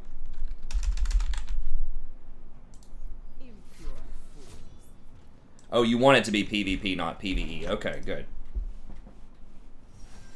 Yeah, it just adds a little more danger. I mean, it is annoying, especially as someone who doesn't do a lot of world PvP. Like, it is annoying when you're just trying to do your thing and people come up and mess with you, but... That's why you call the boys. That's why you gotta call in the crew. It just adds for more, like, interesting encounters, potentially. I guess I'll just Rakan.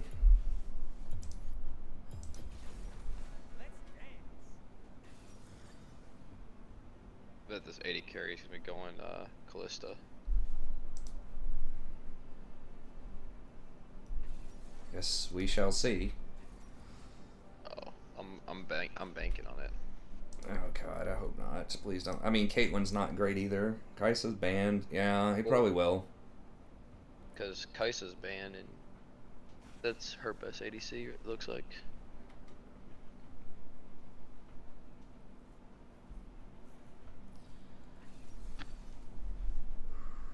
I mean, if she's really good on it, I'm skeptical. She's like 52%. Yeah, she's got the win rate on it, but the champ's just so hard to play correctly. Yeah. In His rank. last 10 games are Callista, but Oh, okay.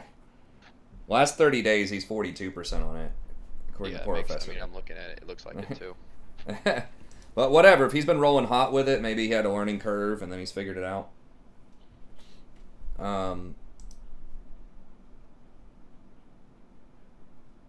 I think little cute ass will be able to carry us here. Little cute ass, I agree.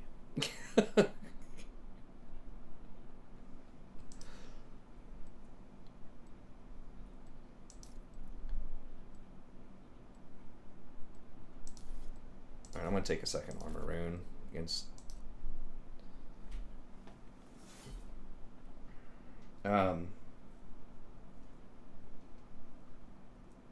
Ganklethorn Veil, yeah. Yeah, I'm definitely, like I said, I'm definitely gonna pay to get to 58. I don't know, like, hopefully they give you, like, 2 professions, 300, 300. Or at least, like, 250, 250. Like, professions that are reasonably high level. I think I've heard that they give gear that's, like, just appropriate progression for the levels. So you don't have to go down and I don't have to, like, start picking herbs in, like, a level 1 zone or something.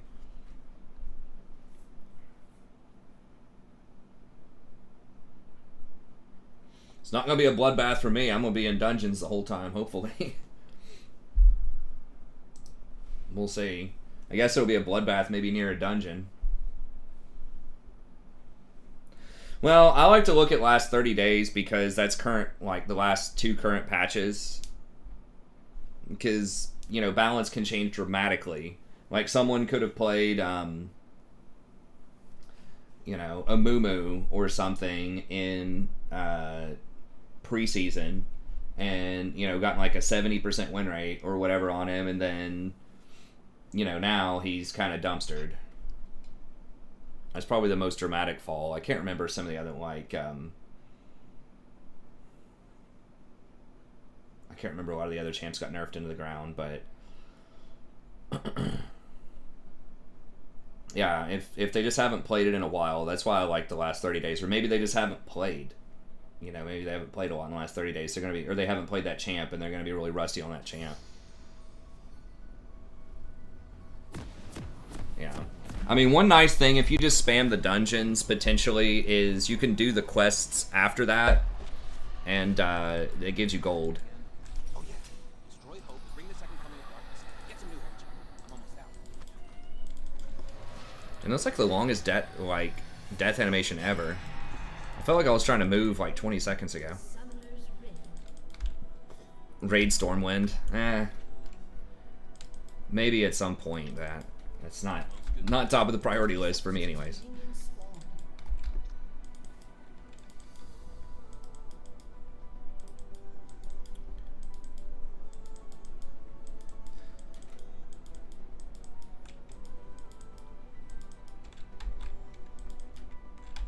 World's gonna burn.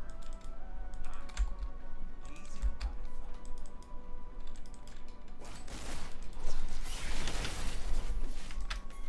He jumps again.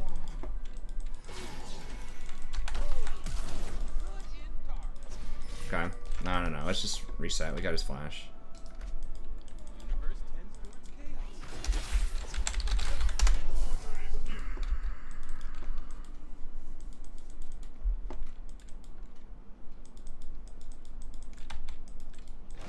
Heh.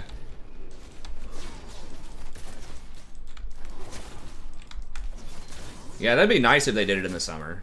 And there's like no school, but to be honest, a lot of the crowd that's gonna be into that on launch are probably gonna people in their 20s and 30s.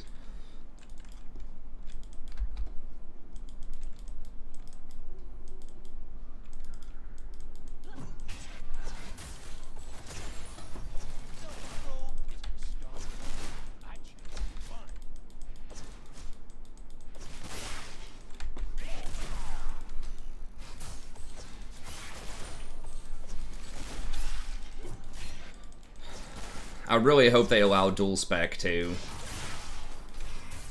without having to pay. That'd be really nice.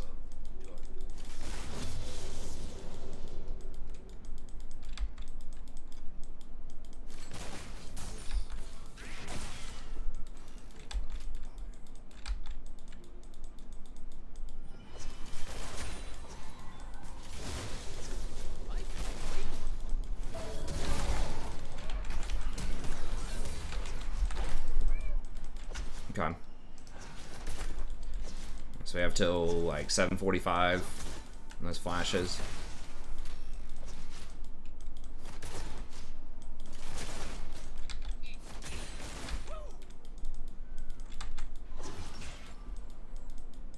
Yeah.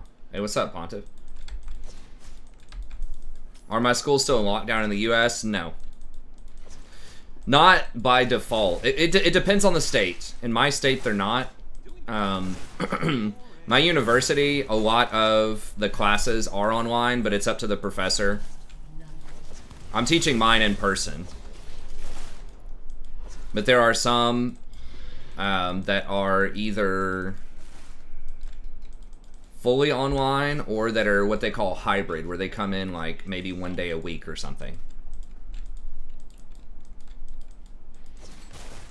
But yeah, that is kind of rare. A lot of the classes are online in my department. I think there's only like maybe 3 or 4 people that are offering, out of like maybe 40 that are offering, there might even be more than that in the department,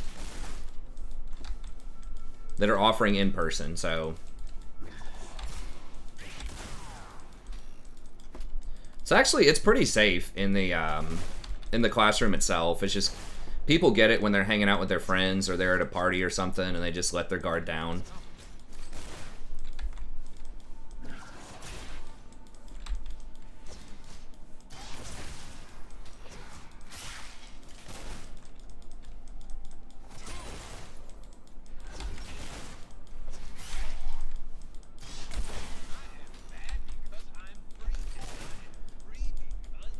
Yeah, it's still a pain in the butt to respec though. Especially like as a healer, I imagine. Like you can do dailies and stuff, but I thought it was a pain in the ass to respec and get my consumable costs as a warlock. And that's like one of the best farming classes in the game.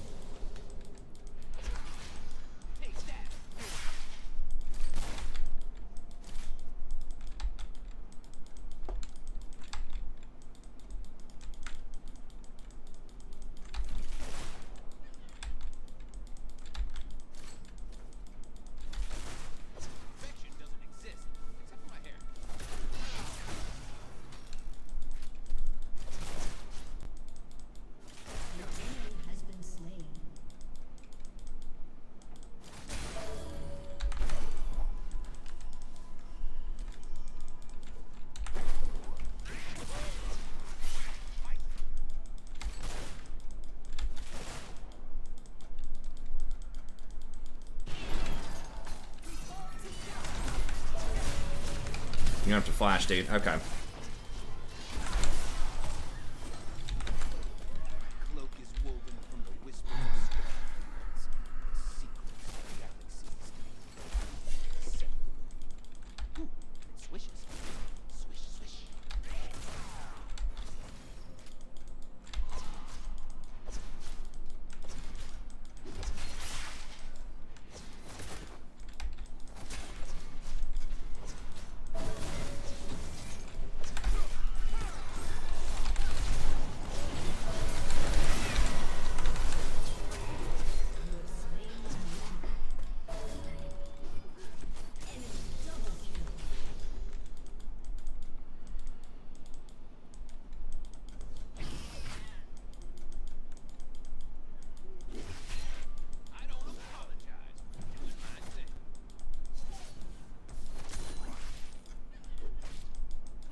Yeah. I thought I could outplay him there. I just did a little bit more than I thought initially. Alright.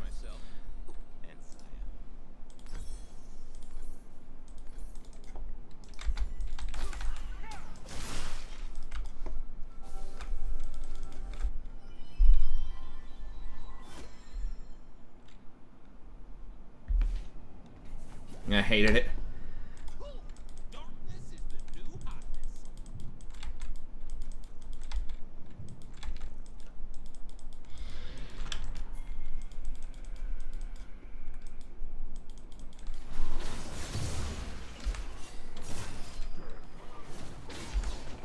Oh my god, we placed the ward? Jesus.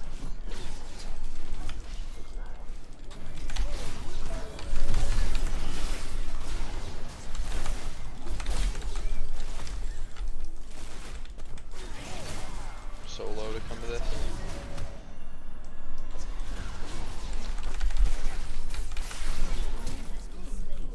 He flashed. Holy shit.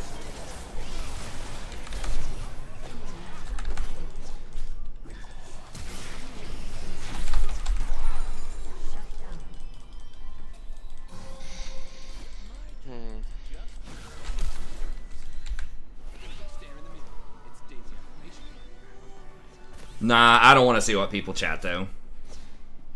It's distracting.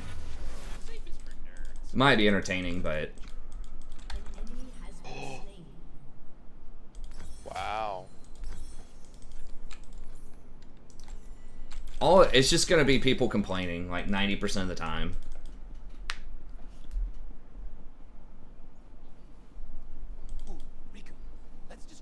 I just don't want to get sucked into that negativity. Or just saying stupid crap. Like, it's just excuses 90% of the time. I still left it to where I can type stuff. So if I need to type out, like, something specific, I can do that.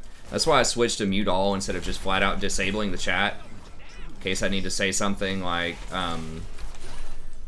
you know, whatever, Dragon's up, or I'm going to get Oblivion Orb, or, you know, something along those lines. Or play around seeds. Should just have a macro that says that whenever I play Maokai. I have ally chat disabled too. It's not just all chat. I mean, pretty much anything, any information that I might need to know from them. Now it does take out pings, so pings might be useful, but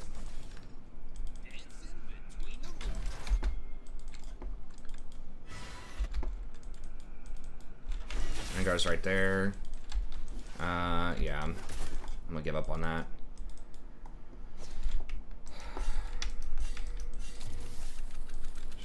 Rengar's gonna be there, probably. I mean, Rengar's like in there somewhere.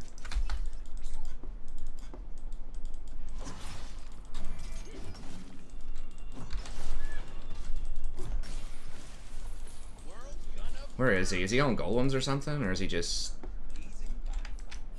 Might be looking mid. Yeah, no, he's on golems.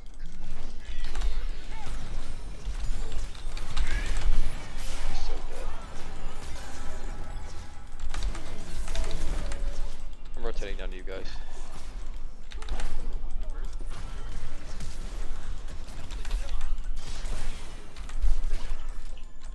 Oh, shit.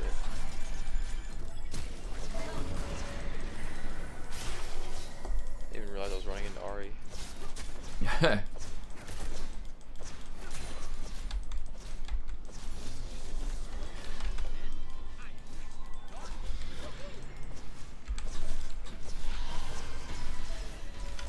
Let's get out of here, man. It's fine. Forget my name, just call for the Lord of Darkness.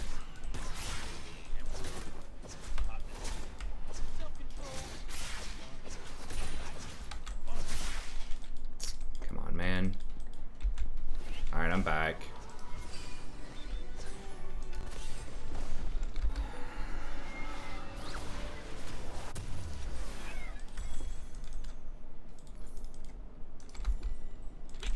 I did not rescue you from a cold, dead planet so that you could laugh at me. I rescued you so you could hold my mirror and tell me I look good.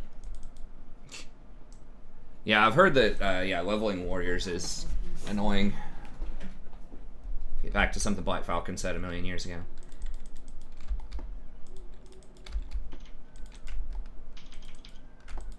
Living the dream. An enemy has been slain.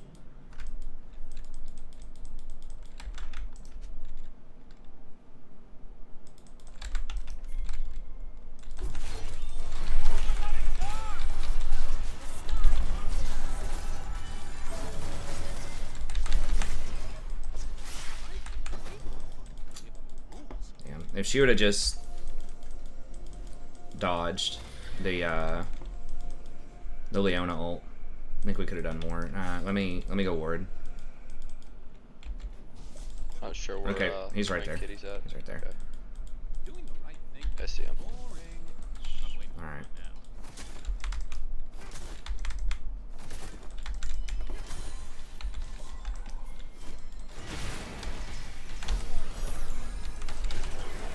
Careful. I jumping. Alright. We can probably kill him here. Okay, I think Hekram's gonna get him. Get a burn.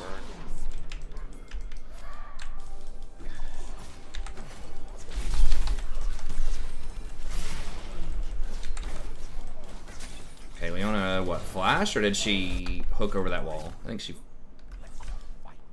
flashed, yeah.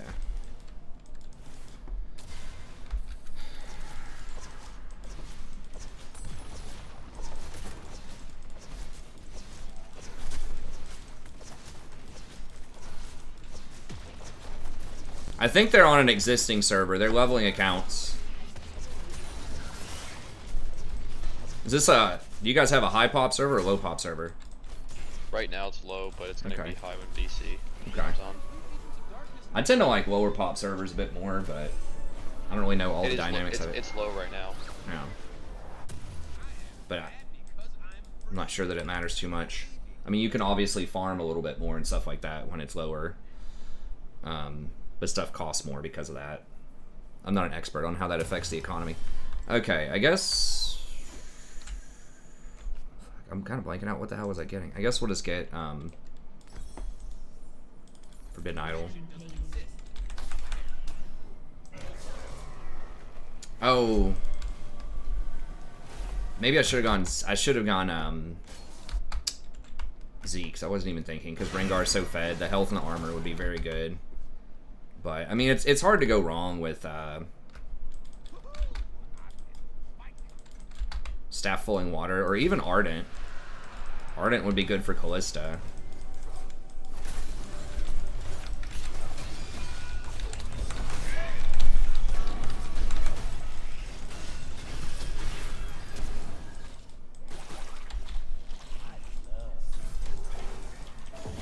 Oh god. Oh, I'm dead. Yeah. I guess I shouldn't have gone for that. I got kind of baited by the Shen. Yeah, he has no damage.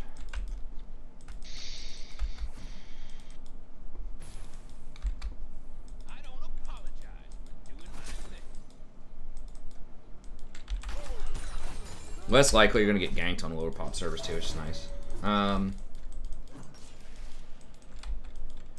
Well, ward the bush under blue. That can be a good spot, but you want to try to get to the camps if you can. You want to try to look at the camps for your warding spots, because usually they have to go farm their camps. They don't have to gank you, but they have to farm their camps. So you want to, but it's more dangerous to walk up further to do that, but Darkness is the new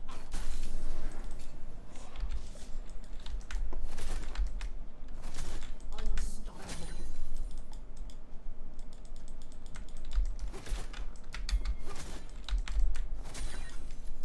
Your team has destroyed a turret. to the beat.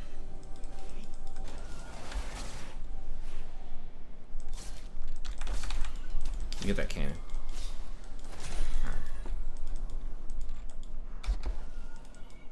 Let me push one more wave here, then I'll rotate middle.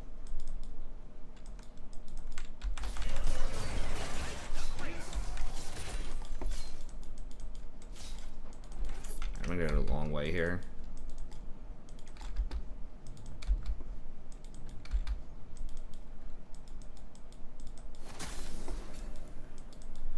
Yeah, he said it earlier what it is. I'll have him type it out in chat. An ally has been slain. Yeah, Rakan can get some deep wards.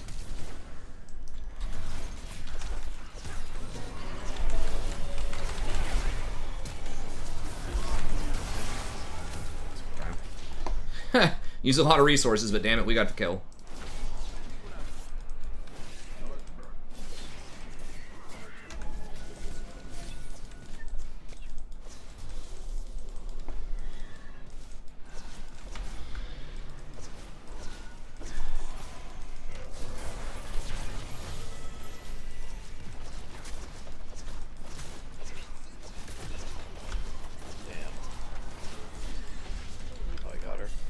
Rengar's probably going to be in here somewhere.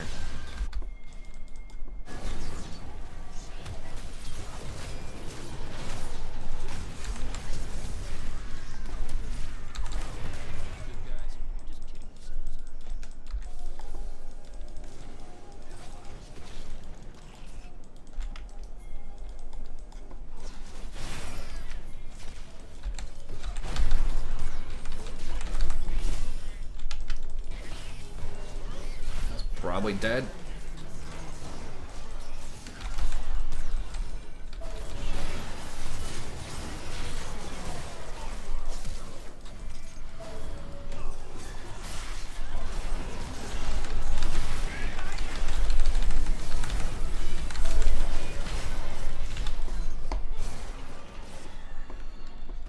Holy shit.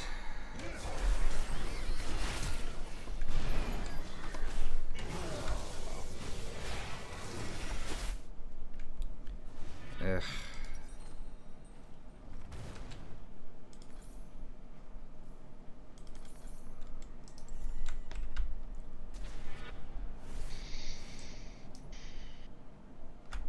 Damn, he should have died. Maybe I don't know if I could have ignited him earlier or not. I think he smited Scuttle.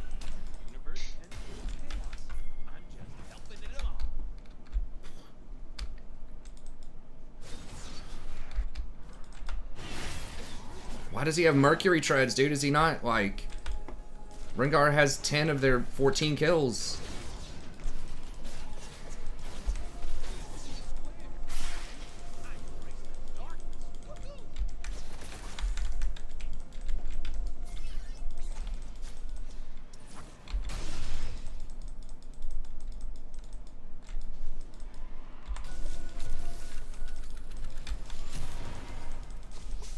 Why is Hecarim?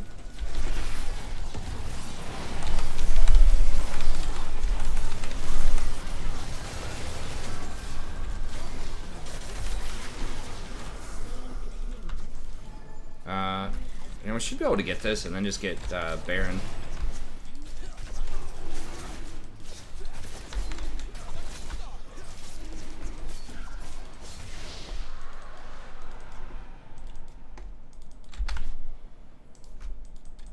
Yeah, we got mid lane up. Dude, Hecarim, don't you dare fucking go for golems. Oh my god.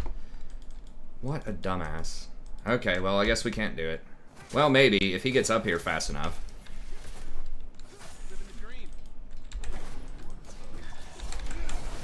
I mean, Closest pretty much another smite too. Yeah.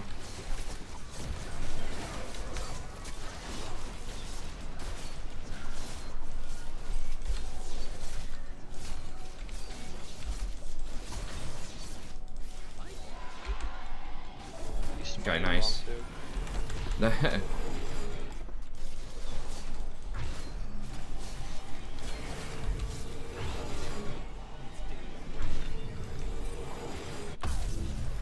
Alright. Now we need to get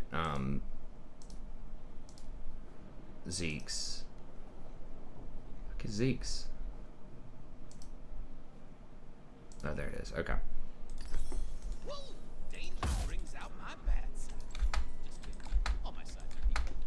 Disturbing. Well, he got around there eventually. He just wanted to do a lap around the jungle. You know, add on an extra 5 or 10 seconds to the pathing. He's just testing. He's just seeing if we'd notice. Doing the right thing was boring. I'm way more fun now. Okay. Be careful, Rengar's down there.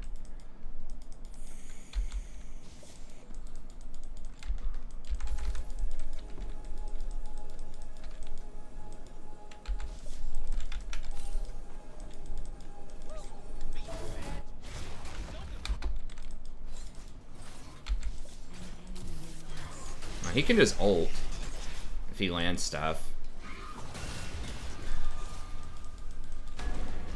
Ari's coming up here too. I think we gotta roll out. Who died? Hecarim.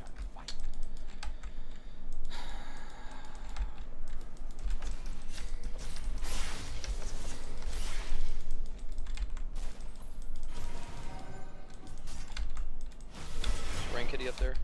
I don't know. He's right there. 4 of them are up here. Less complicated.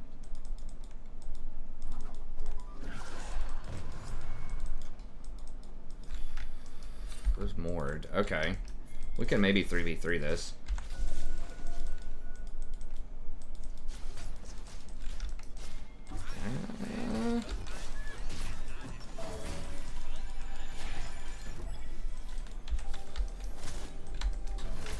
Okay, Rengar's around there.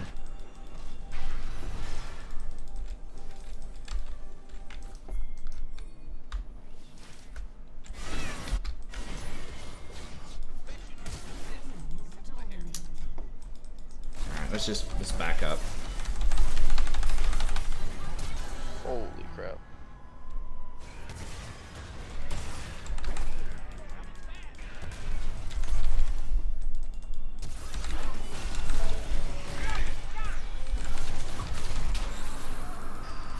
Rengar's gonna kill Krista.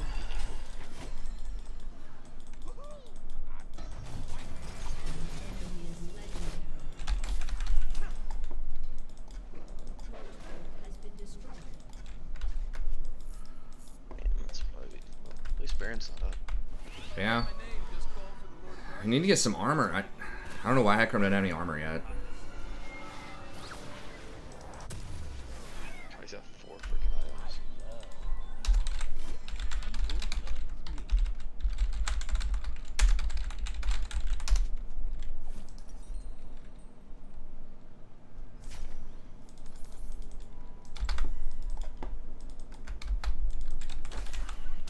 He does have the armor shred, but like I am so far back with them. I am in the fun zone. Population Rakan. that's weird. Kamoy.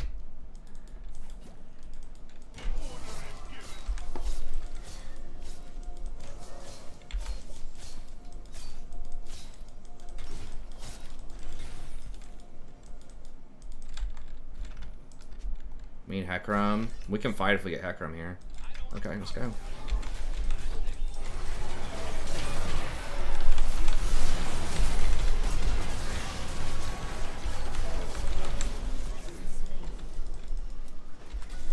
Nice.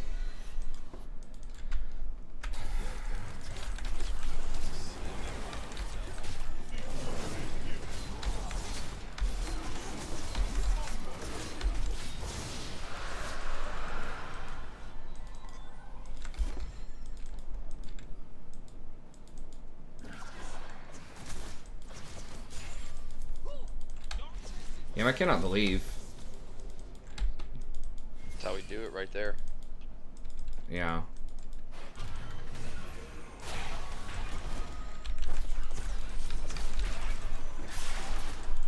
Oh, almost. I still need MMR again. I mean, I feel you, Kamoy. Like, loser's cute. But you know, just try to find a way to win, man. I don't know. That feels bad. All right, I got to get out of here. Rengar's just gonna kill me. I don't have any help around me.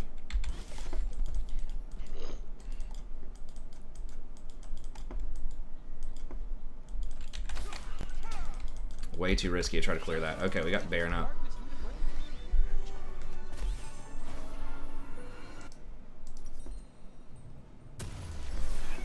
Stars are just sad, lonely light bulbs fading in space, revolving endlessly in a cycle they can't control. I wonder if I should be doing like Biscuit's boots on him. I don't know. Like, Ghost Poro is very nice. The 30 ability power is a big deal. Extra vision early is nice. The ulti hunter's good.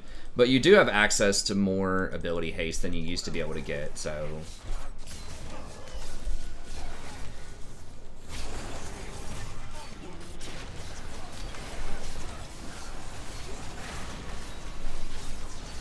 It's not as good as it used to be, though. Just get the Baron. Okay, good. Kill them. I don't have have any of my stuff. Okay. Let's just push. Yeah, That's I fine. ran the Rengar out of there. No, the worst case is you start lower than that, I'm pretty sure. I think the best case is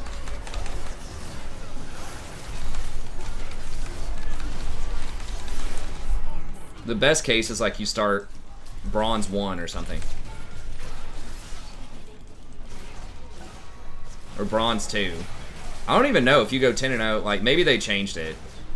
But I think that it used to be standard to start in like high bronze, even with like a pretty decent like win rate. Yeah, we're gonna have to back up. Yeah, and back it up. Now back it up, back it up, back it up. Can we go get this? Okay, never mind. That one's gone. No, just leave, dude. Just let the Hecarim be Hecarim. So you've lost 6 in a row on your leveling account.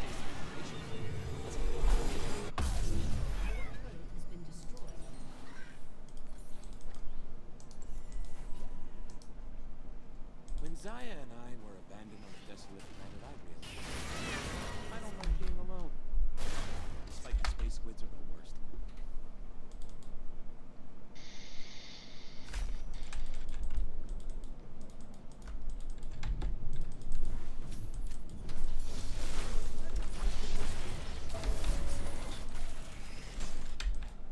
Universe tends towards chaos.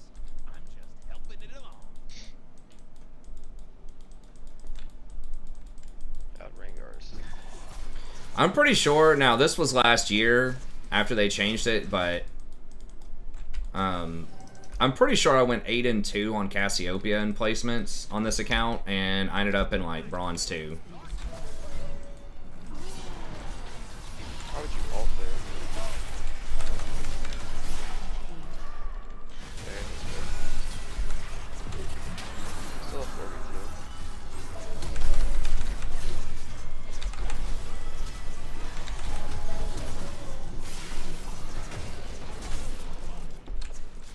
Double kill.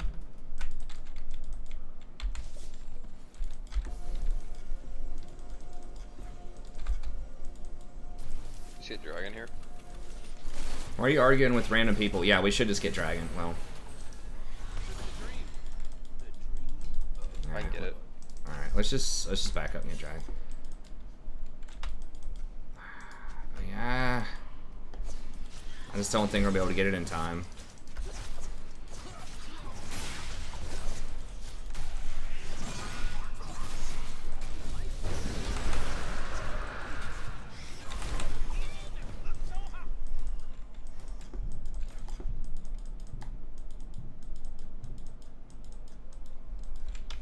I'm dead. An ally has been slain. Doing the right thing was boring. I'm way more fun now. How valid is your league rank if you got it through Wild Rift? I mean, that's your rank in Wild Rift. I don't know.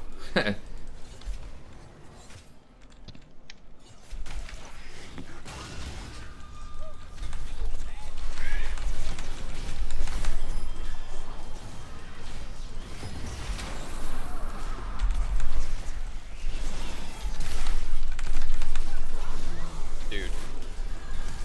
That Mordekaiser literally just killed Rengar. Yeah, I approve of that message. Mord had to go for the red buff. Gotta get that red buff.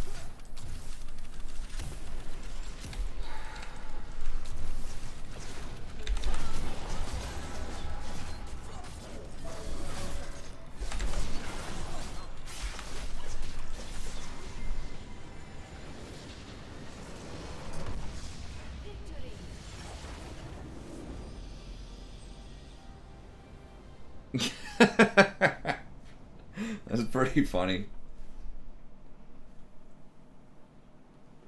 Dude says, you wait until they log off, and then you friend them, you accept their friend request, and then you just flame the hell out of them.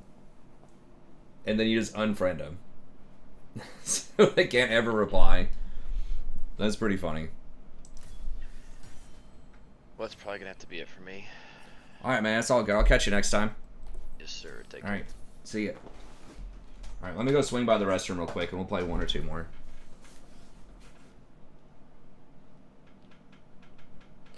I would never condone such a thing. But it is funny.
These guys are actually trying to blame Rengar for that? That's hilarious.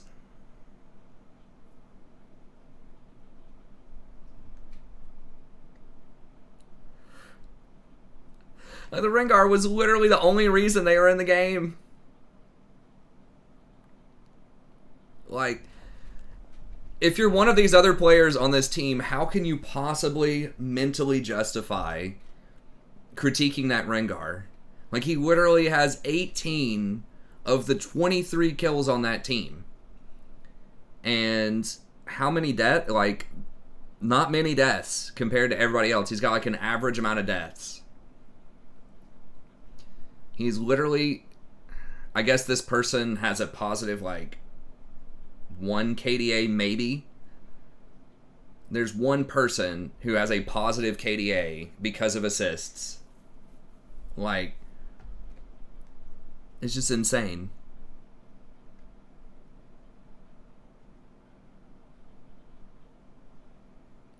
I mean, maybe he was, like, complaining a lot. Or something, but based on the gameplay itself, it's pretty hilarious. I mean, he made some mistakes, sure, but, like, he was literally the only reason. They were in that game, otherwise it would have ended, like, 10 minutes ago.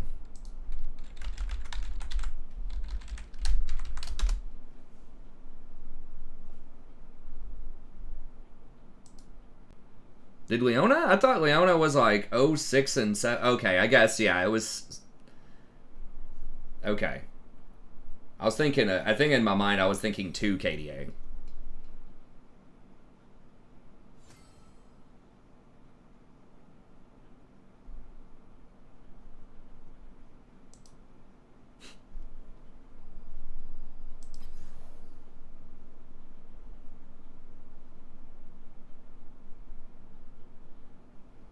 I mean, it's kind of throw, but, like, dude, the rest of his team, like, it was literally 80% or something. I don't know the exact math of the kills he had. I mean, he did make some mistakes, but, like, I mean, I don't think any of those other people have room to critique him. Once again, unless it's like he was just had an attitude problem or something, but... Yeah, I mean, he definitely made mistakes, but I'm just wondering, like, what are the mental gymnastics you have to go through if you're like 0-7 to blame the guy that has 18 out of your 22 kills.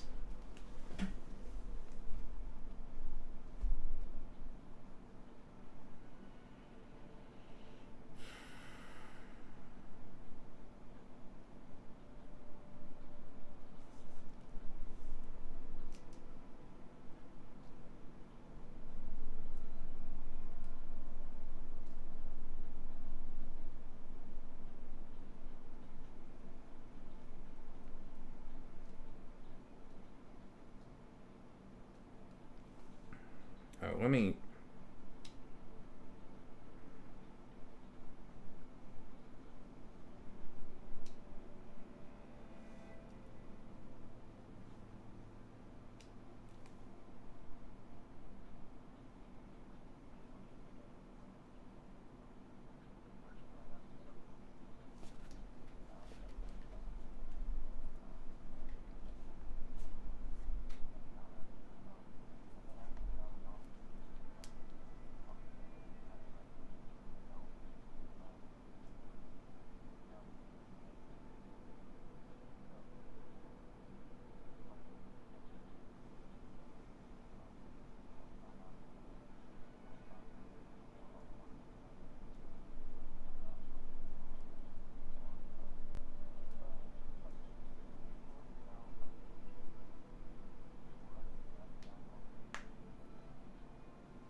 All right.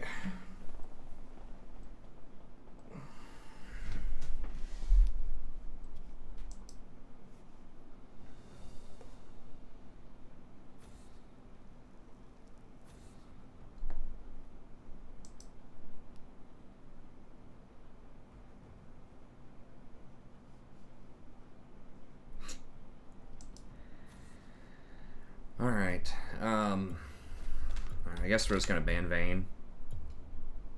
Did we win the last game? I can't even remember. I can't keep the account straight.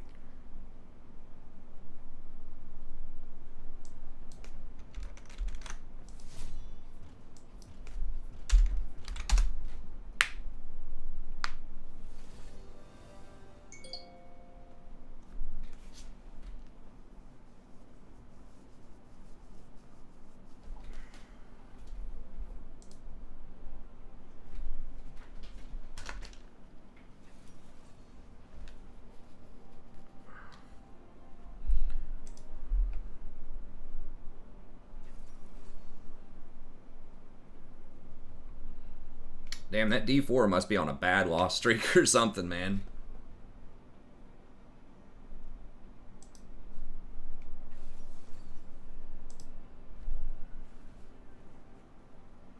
D4 playing with P2s is rough.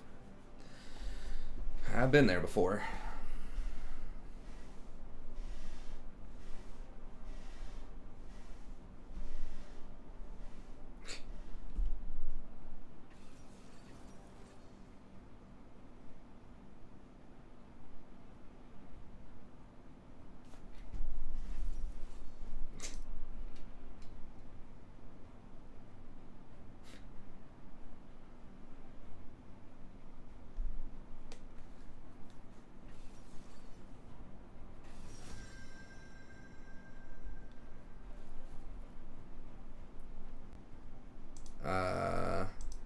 Damn, they're gonna dodge, aren't they? Ellie or Eli. Yasuo. Doesn't really play a lot of Yasuo.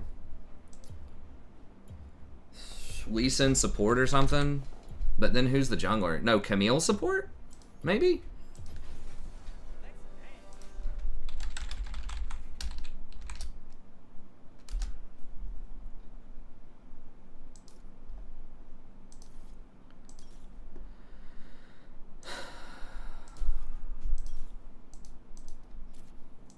No, it's a dodge.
was just a meme. Someone just didn't want to play support.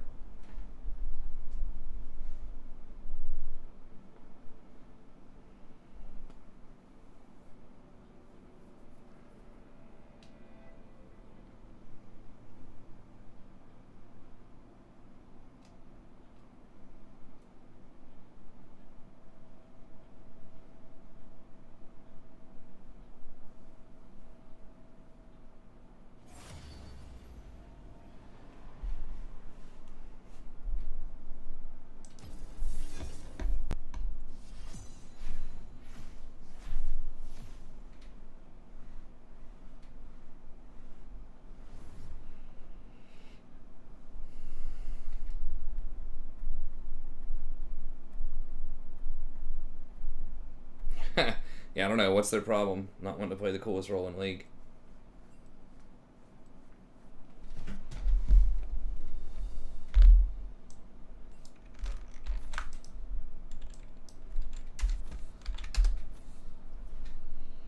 I just wouldn't even waste time trying to complain to people or talk to them in chat or flame them or whatever. Just go to the next game and just try to figure out how to play better. It's just gonna work you up, and then you're gonna be distracted, and then you're gonna lose more games.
Why is this all shuffled around? It's organizing by their main role, not what they actually got.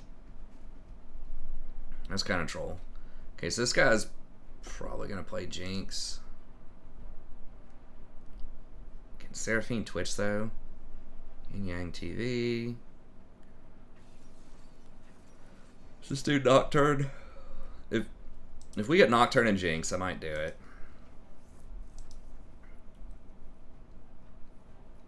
This guy's a sampler. He just plays everything and loses.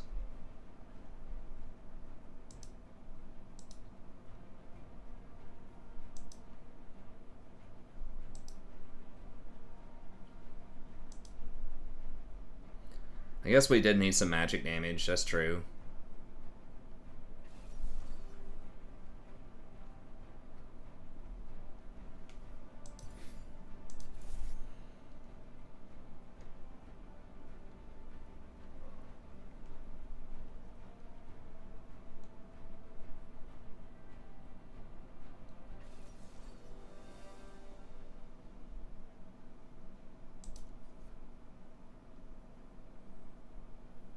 It's either Swain mid or Seraphine mid. It's probably Swain.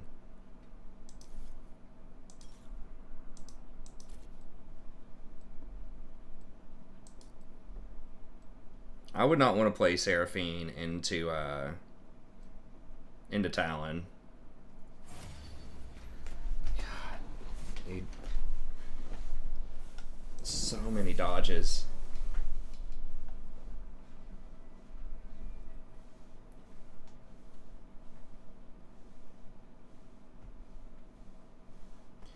Did they nerf Sona a lot, though? I don't know.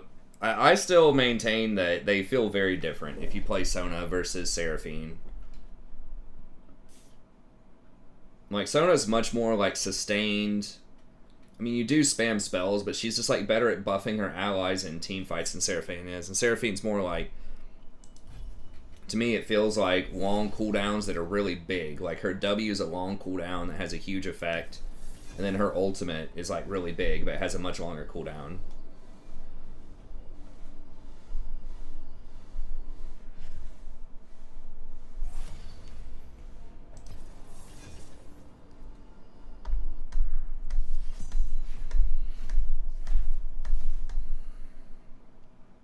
Okay, we got more of the same people.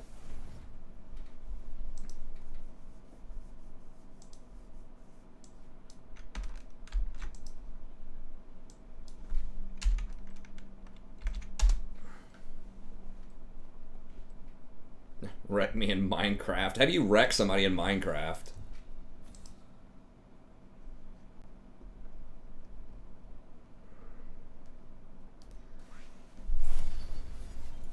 Jesus. Sona's okay. I mean, anyone with Font of Life can be a good Ardent Censer user to some extent, but she does have a pretty good win rate. I mean, I would say that something like Lulu's probably better. It doubles down on the attack speed. I mean, Sona's good with it too, but yeah, but like Font of Life also does that. If you just put a slow on somebody and you have Font of Life, it pretty much is going to give everyone the Ardent Censer buff too, or Staff of Flowing Water. But then Lulu's a little bit safer and adds in the extra attack speed, movement speed, and on-hit damage.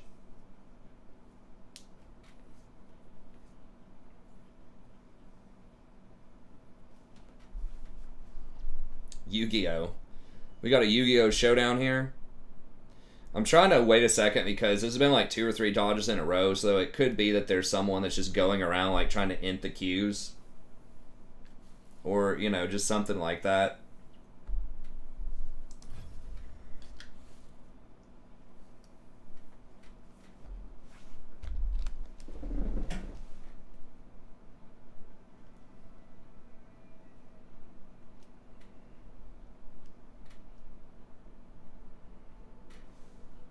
The mortgage rates going up, popping off.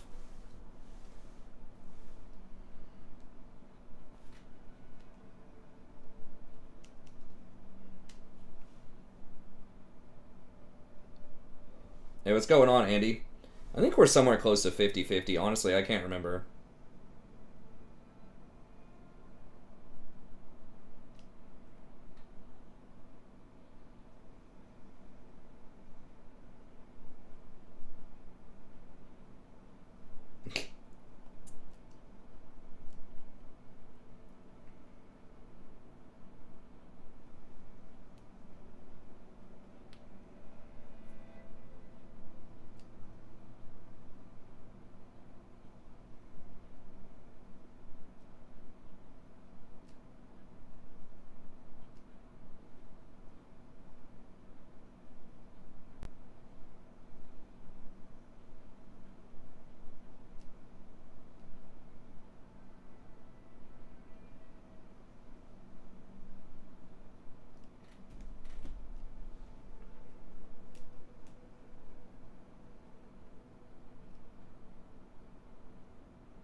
GameStop's up like 100% today, and it was up an additional 50%. So funny. How was there even enough gas left in the tank for that?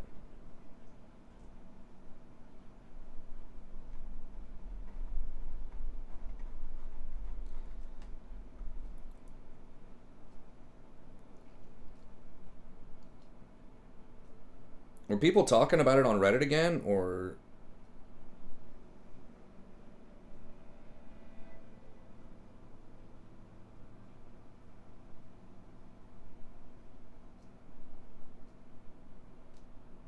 I mean, I know they shuffled one of the executives, but, like, is that really enough for 100%? Thoughts on Alistair or Alistar?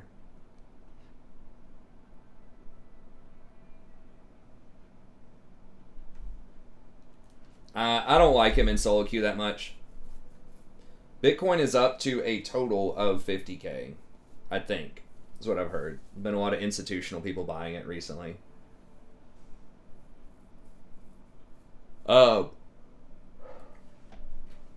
He's okay. I mean, you really have to roam a lot with him early, I think, to make him work. He does start to fall off late game because it's final. Well, the squeeze already happened, man. It already went up to 500 and then it fell back to like 40. Well, now it's my turn to dodge because I got mid. We've had like 3 lobbies that were perfectly playable, and we got down to like the last couple of seconds, and then I get fucking filled mid.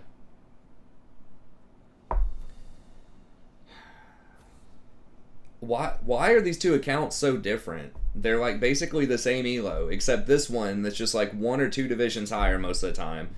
It's just way more dodges.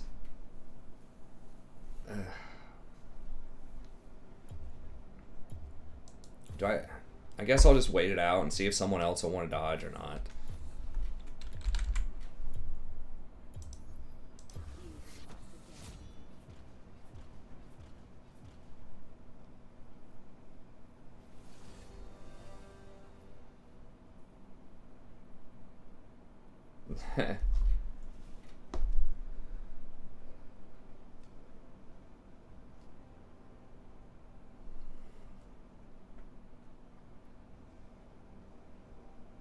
God, that must feel bad if you're like the CFO or whoever just got fired over there, and like as soon as you get fired, the stock's up 100%.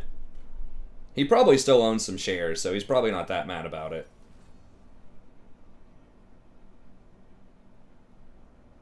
Already banning the Yumi mid. Yeah, they want to take me off of that for sure. But yeah, it's like, dude, you're so bad that... I think it's just circumstantial, but...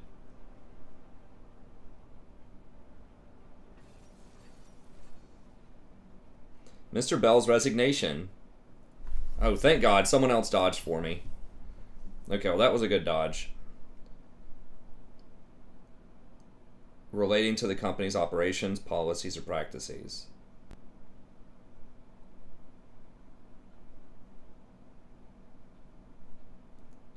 Mr. Bell's resignation. So basically, he's just resigning just for the fun of it. Said he did not leave willingly, but was pushed out.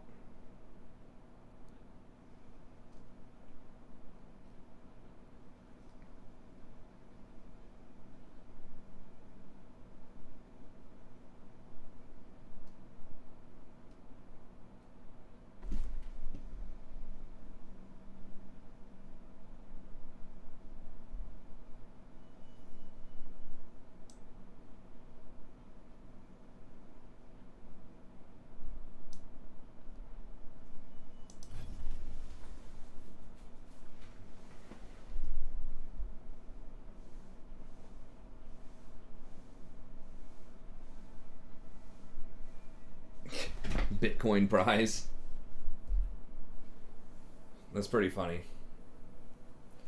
I mean, I don't know. I'm gonna have to watch videos on it or something. Maybe I'm just an old fogey. I cannot buy Bitcoin. It's like, it's just an imaginary store of value. At least gold is like physical. I mean, there's a finite amount of Bitcoins, but it's not like backed by anything. Its value is just strictly psychological. It's just whatever people want to put value into. And you could say the US dollar or any fiat currency is that as well, but there are certain like metrics you can use to like predict the power of it. Right? Like certain debt levels and its relationship to other things. I guess that it does have a relationship with the US dollar because it's being denominated in the dollar, so it is floated. So I guess there's that. So it does have some predictive power, like in an indirect sense based on other currencies. So as the US dollar gets devalued, then it also would go up in value, just like any other commodity like oil or gold or something. It's just completely digital. I mean, I don't really like gold either, because it's basically a negative play. It's just based on what other currencies are doing. So it's thought of as kind of like, I think, a way to short the US dollar, but it's not exactly that. No, but it's backed by government. Like, you can tell government debt loads, and like governments can, address it in certain ways. I know, that's why I also don't like gold. Gold does have some utility. It is used in some technological things.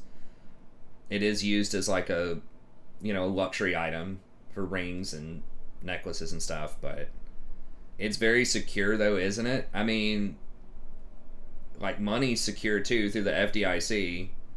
I mean, it's difficult to hack, but like if you forget your password or something, like that dude who just lost like whatever it was it $200 million? Maybe it wasn't that much, but some guy like forgot his password to some of them, and you just don't have it anymore. But yeah, if you want to change it in through different vendors, I don't know. I just don't know enough about it, but institutions are getting on board with it. I mean, you cannot... I think it's really difficult to track transactions with it, so I could understand its utility for, like, black market purposes or whatever, right? If you're, like, trying to sell stuff underground, you don't want to get taxed on for, like, piracy or more nefarious stuff, drugs, human trafficking, that type of thing, but... US dollar is backed by oil, isn't it? No. US dollar is not backed by anything. Most currencies are not backed by anything. They just float, which means that on the Forex, like international sort of exchange, investors just decide how much is this worth relative to how much other currencies are worth. But once again, there's some predictive power to that based on debt levels and interest rates.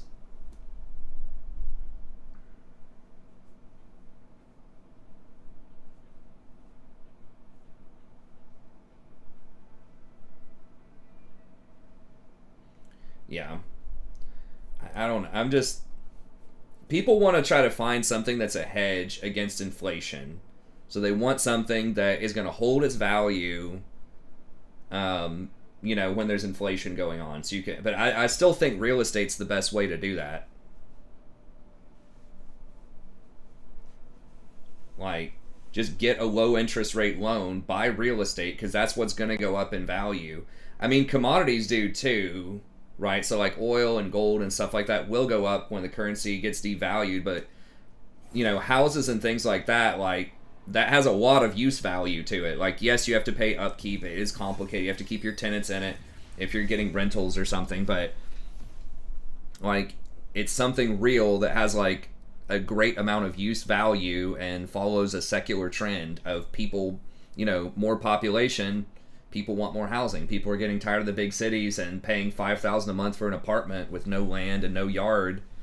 And there's just people just mass exodus from like California and New York into southern states and Midwestern states where stuff is a lot cheaper. So I still think that real estate, if you want something that is, if you're worried about inflation, which is a legit worry, then I think real estate, either through owning properties or through at least owning like REITs, which are real estate investment trusts. I don't remember exactly what it stands for, but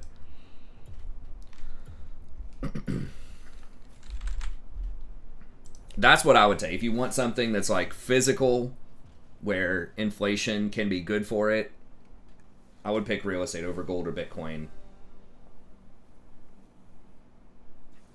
Yeah, I agree. I mean, I don't know enough about REITs and their tax structure and stuff like that, but just find some way that fits your style of investing and the level of management you want. Like rentals, you have to micromanage those a lot. So that's a lot of crap people just don't want to mess with a lot of times. Like, rentals can make a ton of money, but you got to be a bit more savvy about your market. You got to be more hands-on to really get a lot out of it. But yeah, REITs are much more of just like a throw your money in here and let it ride. Alright, I guess we'll just do Rakan. The shield off of Karma, especially if she goes Moonstone, is annoying to... Like, you can deal with it as Maokai, but...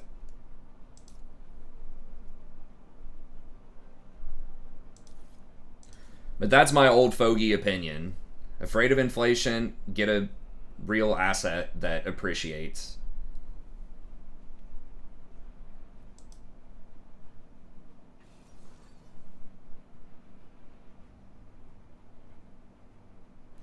Real estate could be, yeah, if you don't invest in the right places or the right things, but overall, like, most places in the country, real estate has gone up, like, at an alarming rate. I mean, yeah, if your house burns down and you don't have it insured or something, then sure, it's a bad investment, but real estate gets very favorable tax treatment, too. Like, you basically don't even have to declare any of your income because there are all these little loopholes and deductions and all this depreciation and all this crap you can do with it. Okay, let me...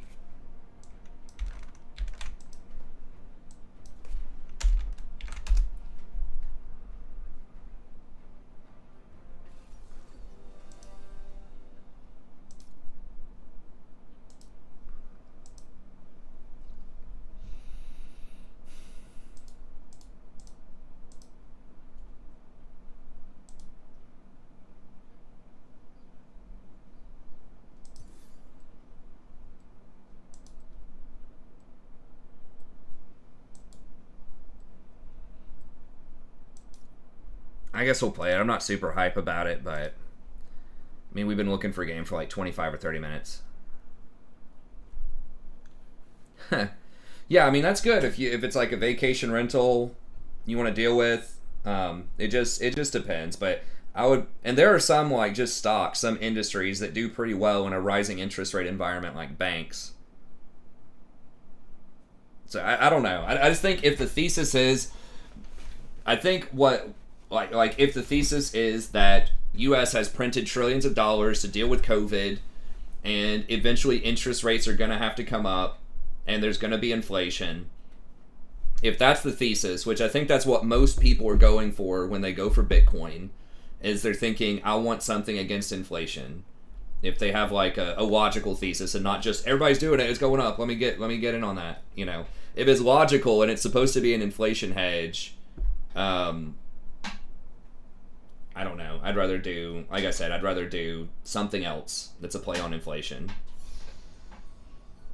Hell, I'd probably rather like do some version of shorting the market. That's super dangerous, but I would rather almost do like some like hedging or slightly negative position on the market through like options or something, rather than buying whatever if you think that other assets are going to be no good because of inflation. But I'm just an old fogey, though. I don't understand the technology enough. A lot of very smart people are buying it. I mean, Elon Musk is buying it. Cathie Wood's buying it. Some big companies, PayPal, Square, a lot of companies are buying a lot of it. So clearly there's something there. They can't all be idiots. You know? Like, I just don't understand it. And it's just, my experience, it's usually a bad idea to buy something you don't understand or to invest in something you don't understand.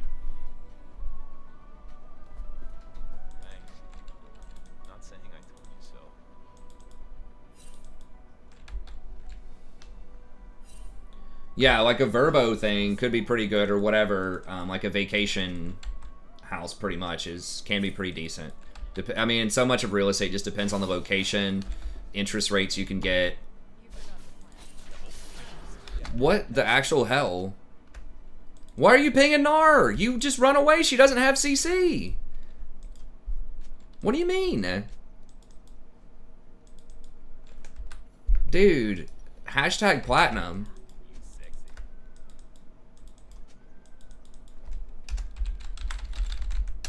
Holy crap.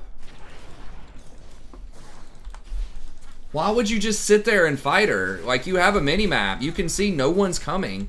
She can't make you fight her. She has no CC.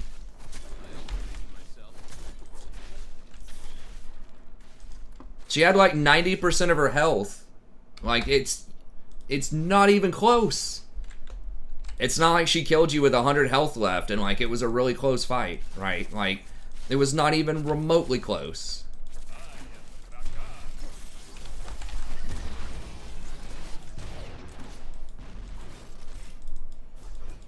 And we wait 25 minutes to get a game, and here's what we get on this account.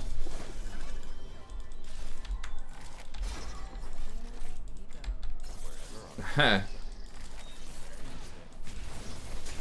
think there's a lot more of the big boys involved in the GameStop stuff than people know or people are recognizing. I think it's other hedge funds like dogpiling on.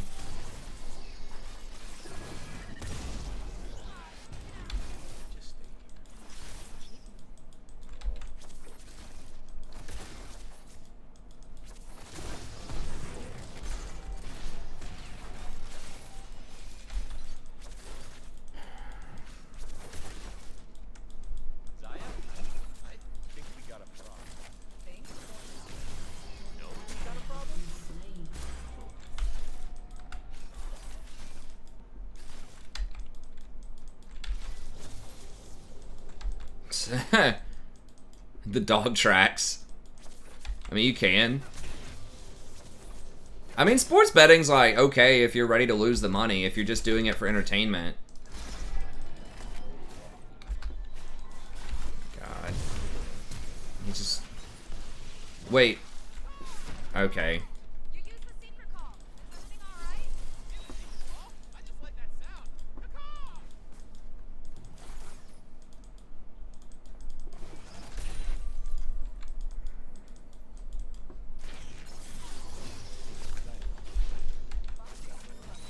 If you're ready to lose the money and you're just doing it for entertainment, okay. I mean, I've played poker, like, you know, for $10 or something, or just like playing, you know, doing like some bowling or something, bet $5 or $10, you know, with somebody back in the day, playing some bowling. Like, if it's money that you can afford to lose, it's just kind of for fun, you know, every now and then, sure. But yeah, I mean, like, putting money on the line that you can't afford to lose is, you know, I don't think that's great.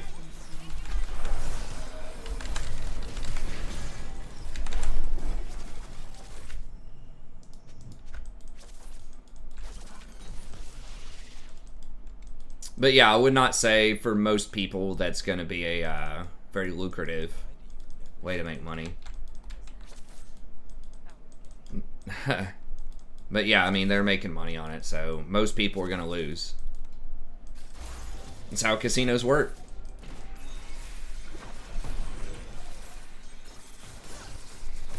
Star Guardians one? No, those cool super scarf ones.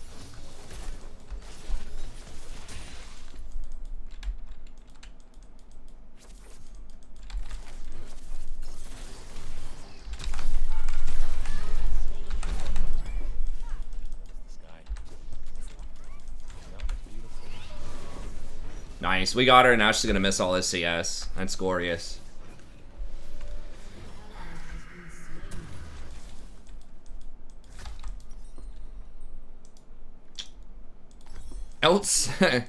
Elsewhere on the map.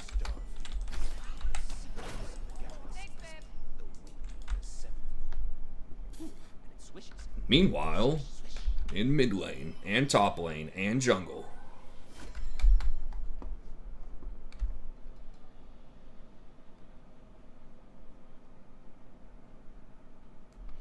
Well, okay, that's fair, Ping. I don't know China. I thought China was making its own currency. I mean, to me, it just feels like a pyramid scheme. It's like a lot of people are investing in it because other people are investing in it, but I don't know, like. And I feel like if it keeps getting popular like it is, regulators are going to crack down on it. Like, they're going to start demanding certain things. And I don't really know all the intricacies of it. They're going to start taxing it or demanding crap or, you know, whatever with it. It's gonna be okay. Because, like, for peer-to-peer, yeah, you can keep it hush-hush and, like, on the low, you know, with shadowy dealings. But when you, like, if it starts to become something you can actually convert over to, like, US dollars to buy stuff with, or even if you're, like, using Bitcoin to pay for stuff at the grocery store, like, they can tax that. Shit, I missed it. Damn it. I'm not sure if I could have gotten her, though. She might have been just outside of range.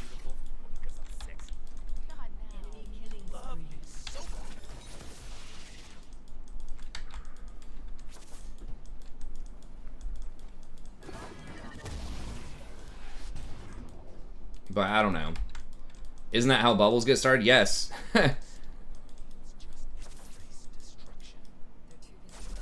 Well, that's a different kind of thing. Like, bubbles are just overvaluing certain kinds of assets. I think this is kind of a new thing. It's like an invented currency that's not backed by any government. Dude, why would you take that?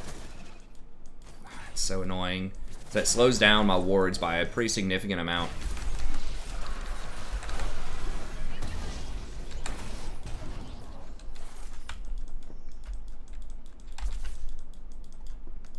Top's is getting wrecked. Dude, don't push. Just keep it here, man.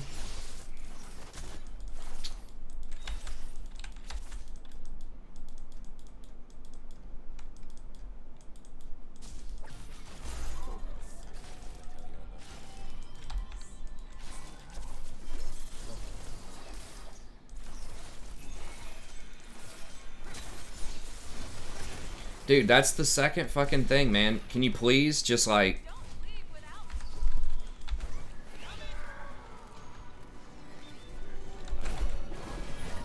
Yeah, of course we get stopped. Such a big deal.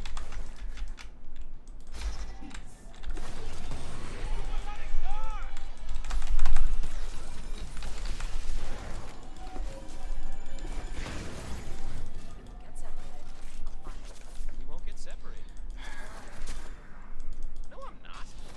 Only a little.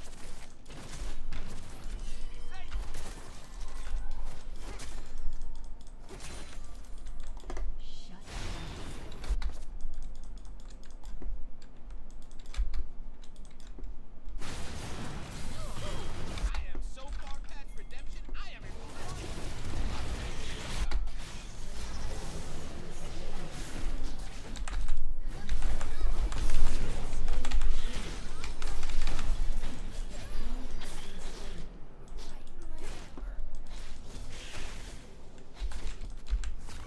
stare in the mirror. I think boring.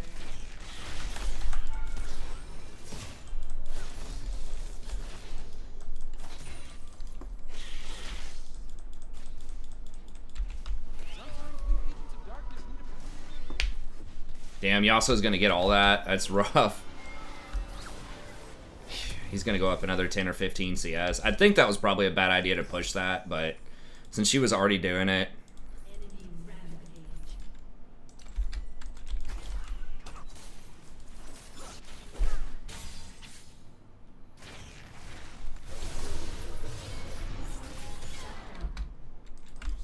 rampage. Okay, Cass got a big shutdown though, so that's nice.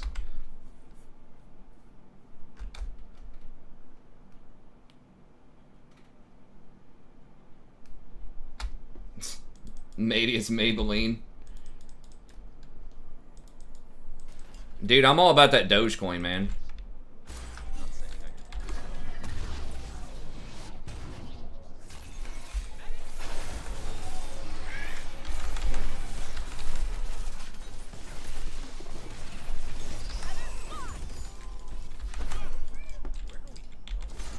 Why, like, why not just kill the Karma? I don't understand. This is the second time I've engaged on Karma.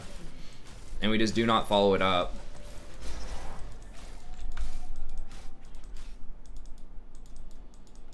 How? We're up 20 CS. How are we behind items? Oh, she got tier 2 boots.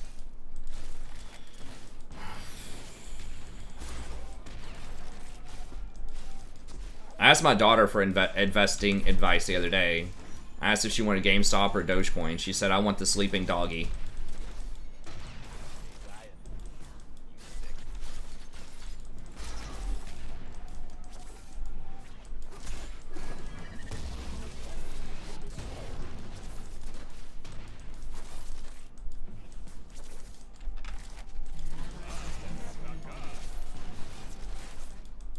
Trying something new. You like it?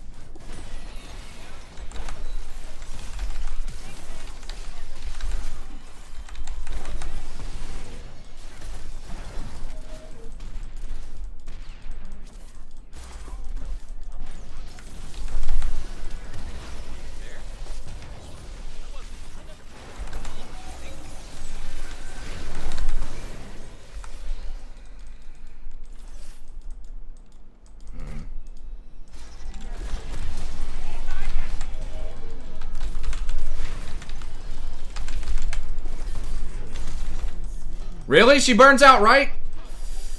Did I get her? I got her.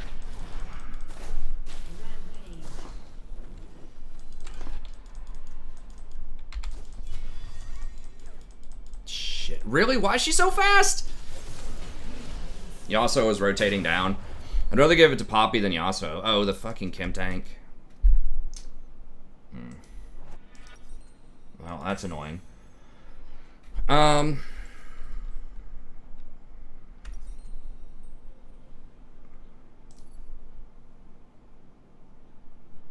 Turret plating will soon fall.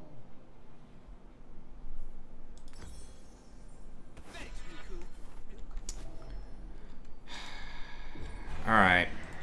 It's not that I completely lost my sense of hope. I do want to complete Shirelia's, but the boots are just so nice. Leaving a dark, very good-looking soul.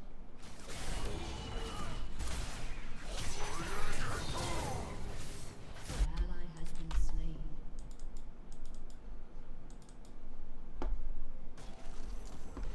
Not one completed item at 15 minutes. Just going to collect all of the pieces I can.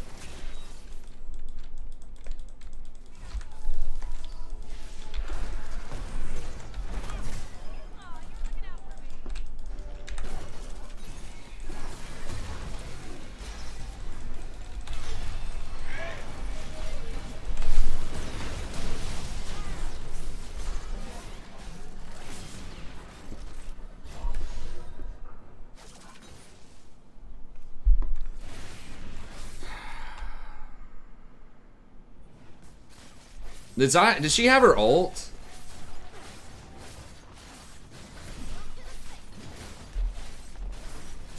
How did that still work? Like, I used my R to stop Poppy from doing that initially, but somehow it still worked.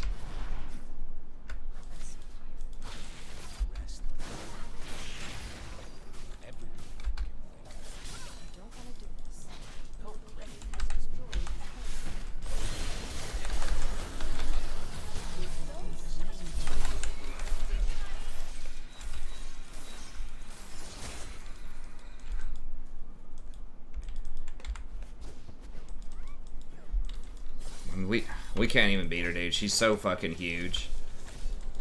Zaya? I think we got a problem. Think or no? No, we got a problem?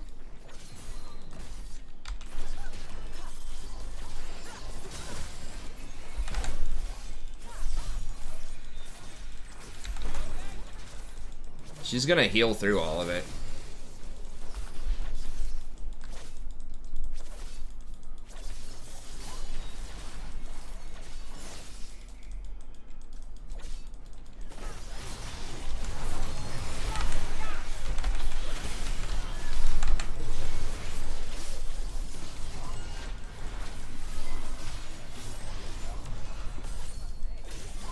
Dude, are you kidding me right now?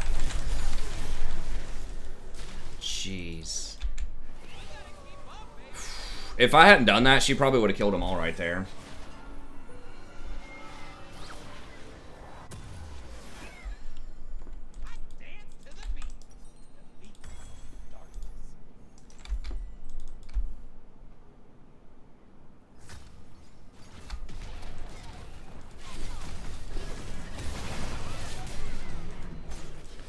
I can't go into that because Poppy. It's like hard counters for Rakan.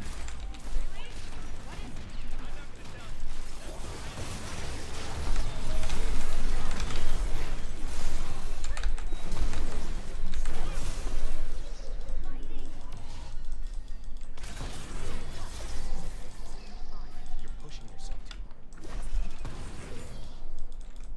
Yeah, we're not gonna get it. We're not gonna get it.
So dangerous to even get wards down.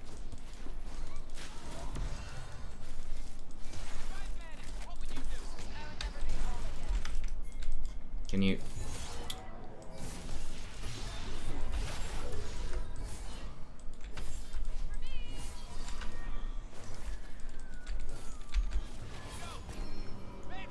I don't know what I can get. I guess I just get a couple control wards or something, because...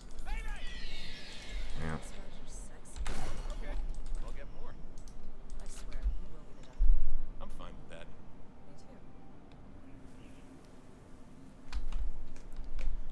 Me too. Building... I think she's supposed to build Gale Force, Essence Reaver. I mean, what else is she supposed to build? Lethality or something? I don't know.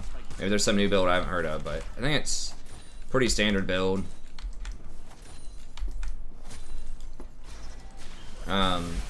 Gale Force is... Is he just dead?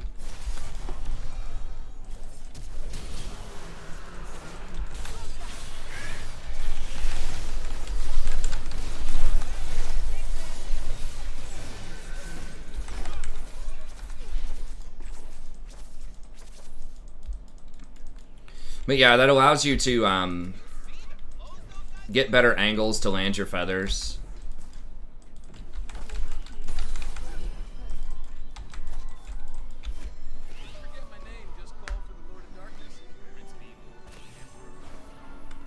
Why is my team QQing? I don't think they can QQ. I mean, they were earlier before I muted everyone, but now it's blissfully quiet. It's just feeding. Just quietly feeding all game.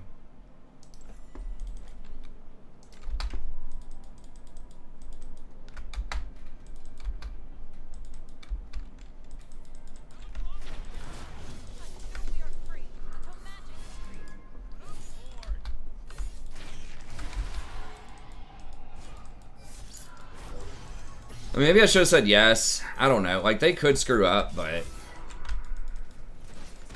it just feels like a huge diff. I knew it wasn't looking good from Champ Select, but I was like, maybe, you know. But we'd already been waiting like 25 minutes or something for a game. So there'd been like 5 dodges.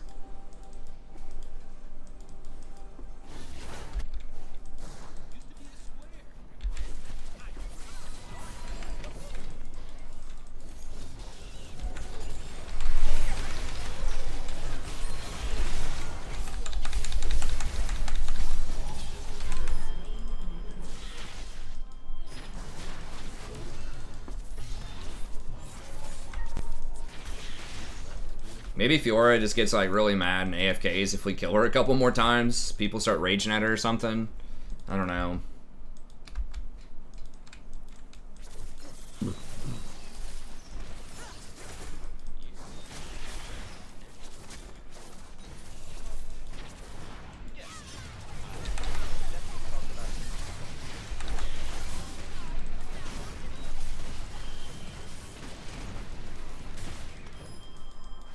But wait, why though?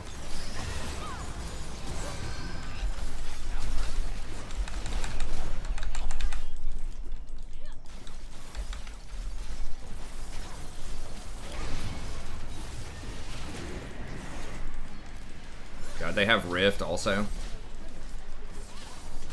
Rifted Baron with that Fiora's here now. God, it's gonna be so hard to go through this Poppy.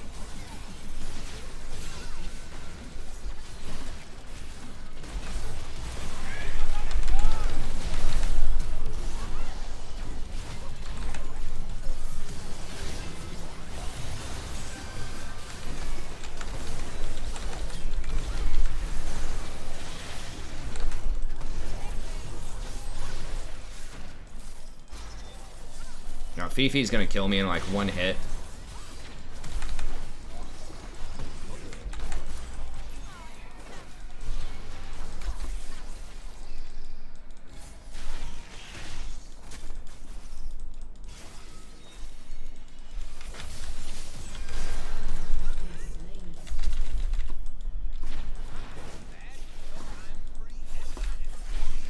Gonna get outplayed and die.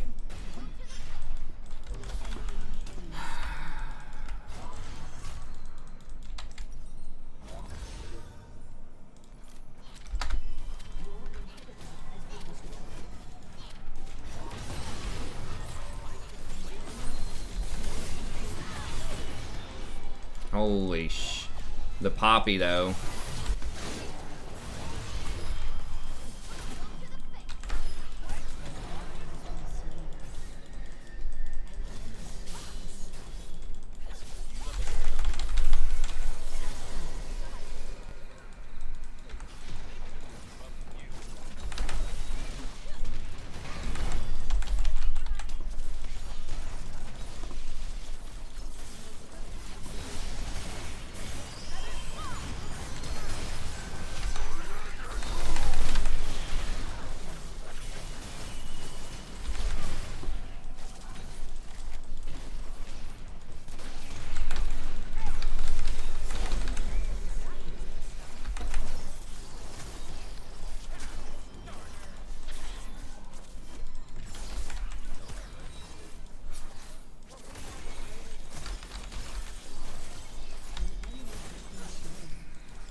Well, they didn't get 3 inhibitors yet. Zaya's kind of getting some kills.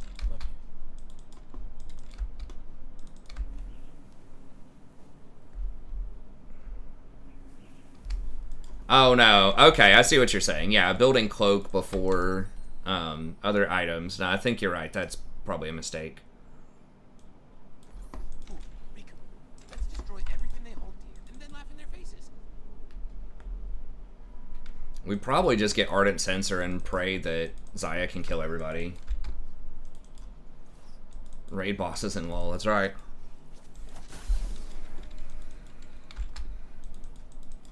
How do you like me today? More than yesterday, less than tomorrow.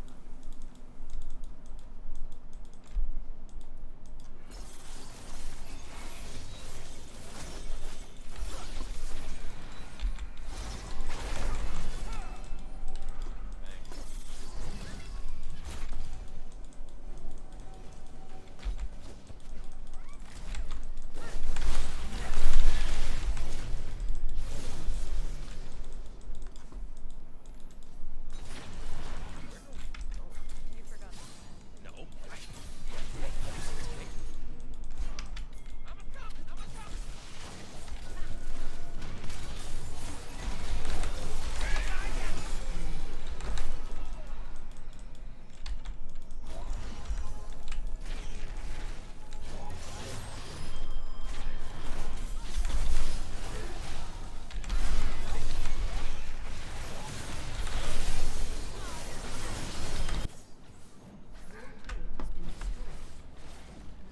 Narbot. We couldn't even get the builds right, let alone the mechanics.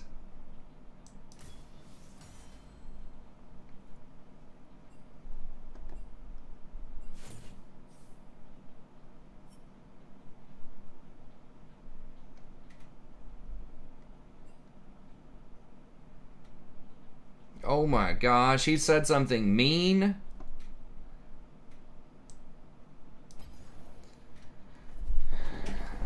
How we looking on?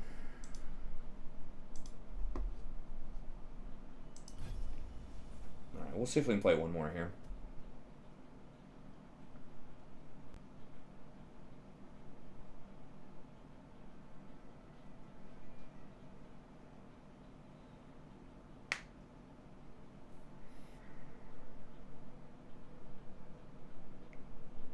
Crit does not do 100% extra damage anymore. The baseline crit without Infinity Edge is 175%. So they took it down from 200% this season.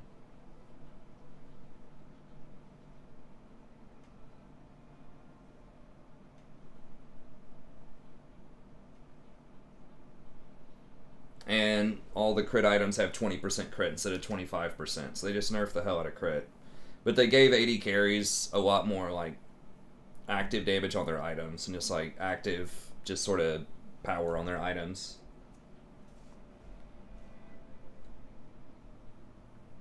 Like you see with the active on Gale. When I say active, I mean just like just like item based damage rather than just flat out crit based damage. So you see like Kraken, Gale Force, stuff like that off the mythics.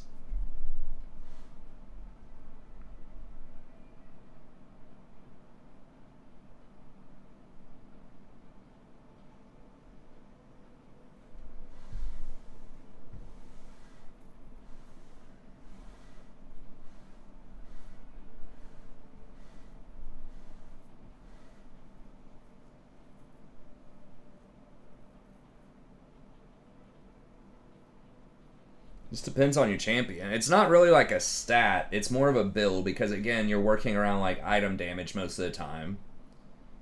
So like you're not building Gale Force specifically for a stat usually. You're building it because it gives you a free dash. Like it's almost like having a flash on a 90-second cooldown.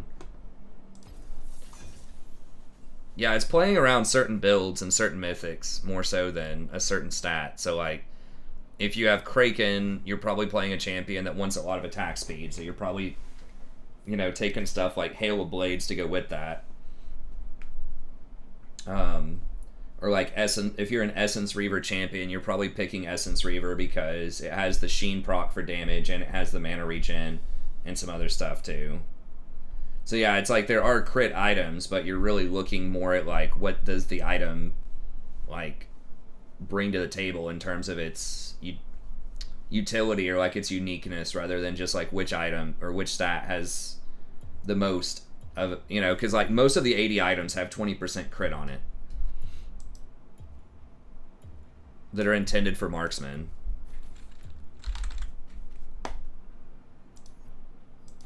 So then it just becomes like, you know, just what are you taking to complement that? Do you want rapid fire cannon for more range? You know, do you want Phantom Dancer's probably the most like stat type of item that doesn't do much else. Do you want Hurricane for the wave clear and team fighting? Infinity Edge is a very common third item because you have to have 3 items or 3 crit items typically to get the value out of Infinity Edge, unless you're Yasuo, Yone, or Senna.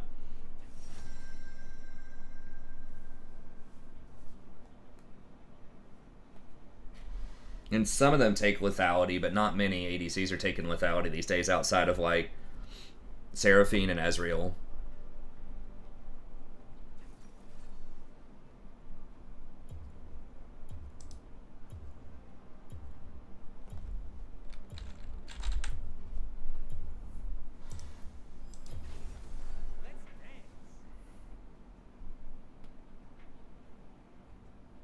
Oh, past seasons with crit or lethality. It just depends. It was 90% of the time on most AD carries is crit.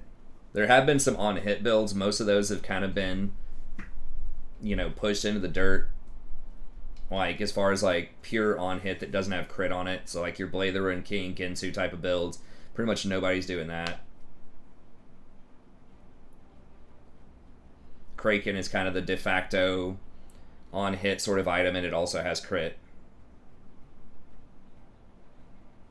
I'm sorry about that, Tom. I'm not really sure what's going on there.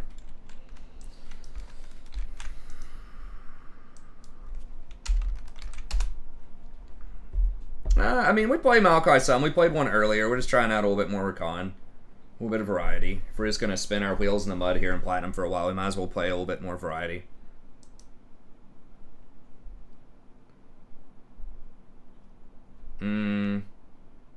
When you say Easy's on hit, I don't think he's ever been like a Gensu user.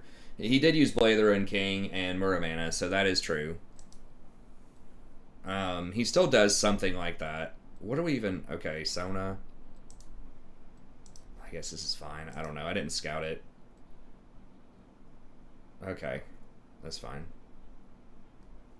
Highest rank I was last season was D3. Highest rank I've been this season is like P1 40 or 50 LP. I think I ended last season on this account like D4, somewhere close to 0 LP. Is Pyke good? I personally don't think Pyke is that great most of the time. There are some situations. He's very risky. High risk, high reward. If you get ahead, he can feel really good.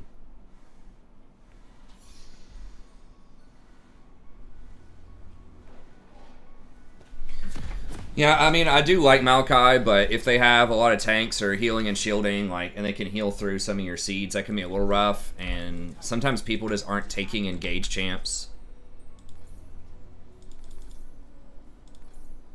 So I'm just rolling with some more Rakan. The change to Shurelya's is pretty nice on Rakan.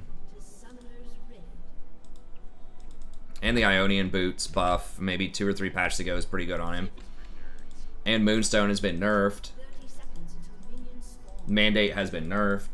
So, a lot of stuff is kind of, in the meta, has sort of favored him. And then more of these sort of attack speed champs are coming back in. Like you're seeing more Vaynes, Kaisas, Tristanas. You're still seeing the gens and stuff, and he can play around those, but... Favorite champ to climb with in solo queue? I mean, historically, the champ I've played the most over the last couple of seasons is Rakan. Minions have spawned. So I peaked out at D3 last season, and I believe the season before that I got to D3 also, in Season 9. I don't remember if I finished the season in D4. I think I finished in D4 in Season 9, but I can't remember. And then Season 6, I got to Diamond 5 when that was still a thing. And then 7 and 8, I think the highest I got was Platinum 1. So I've been around like the P1 to D3-ish type of range. Is sort of my max since basically Season 3. So I've spent a lot of time in high platinum and low diamond. I think I'm becoming a better player. Like, I think I'm learning every season. At least I'm trying to. It's just everyone else also gets a bit better, so I gotta step it up. Janna, before they nerfed her a billion times, way back in the day, I played Janna. Like, I think Season 7 was probably the last time I played her a ton. Played a lot of Leona earlier this season. I've also was playing quite a lot of Rakan, or Maokai. Maokai was kind of like a flavor of the month type of thing. He was just really strong for the last couple patches. I think I would have missed him there, actually. I think I cut it a little bit short trying to dodge a tower shot, but...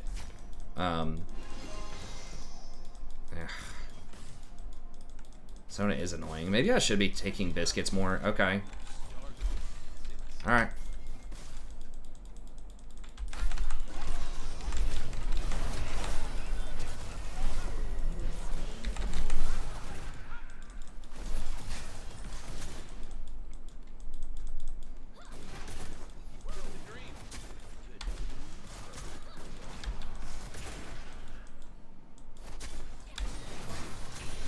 Okay, well this Tristana likes to go for it. I like that. Don't know where Yi is though. Oh, never mind. He's right there.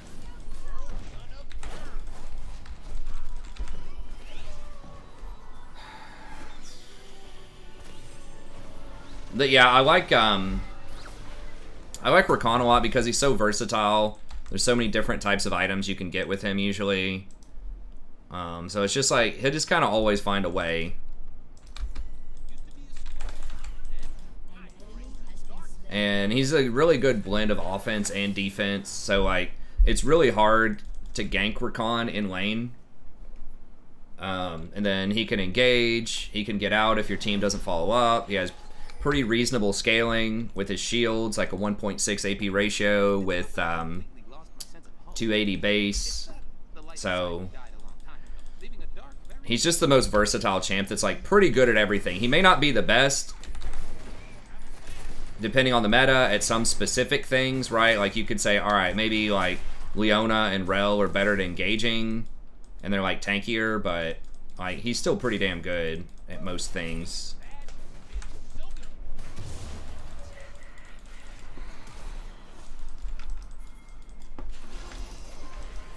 Shit, there's gold card. All right.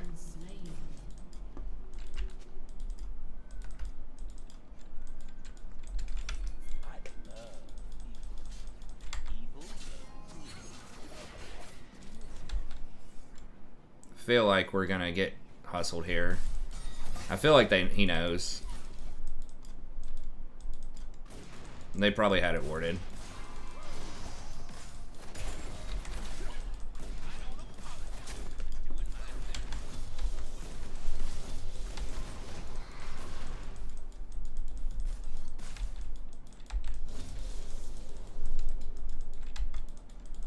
I just kind of got away from the Janna thing because you can't really start fights with Janna, and like they've nerfed her just raw power so much.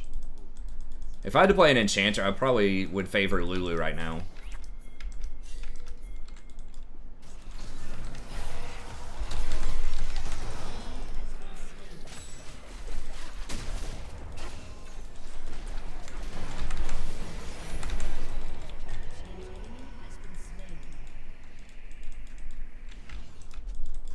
If she lands the charm, did she get the charm?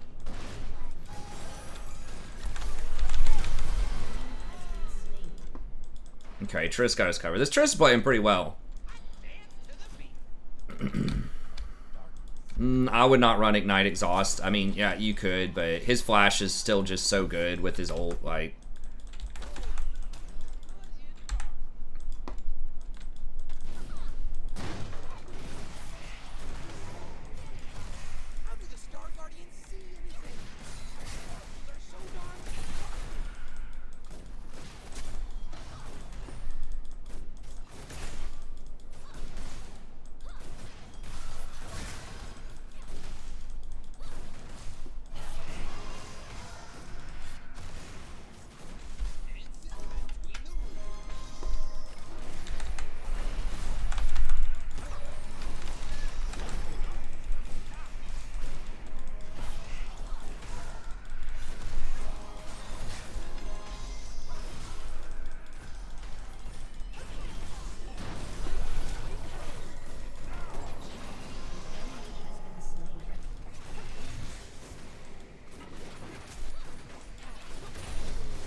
Did they nerf Karma's Q?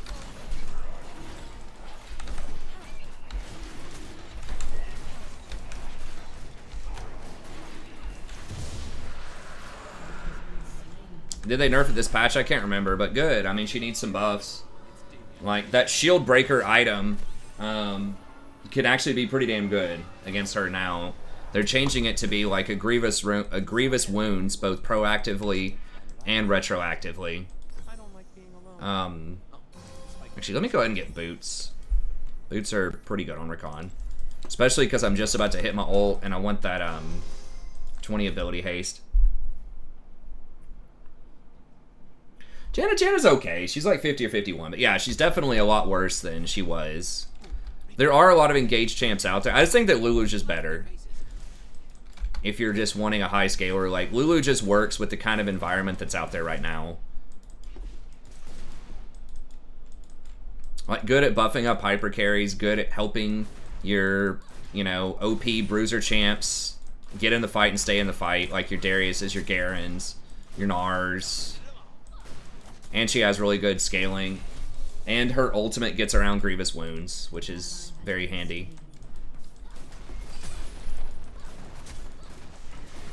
Yeah, Sona's alive.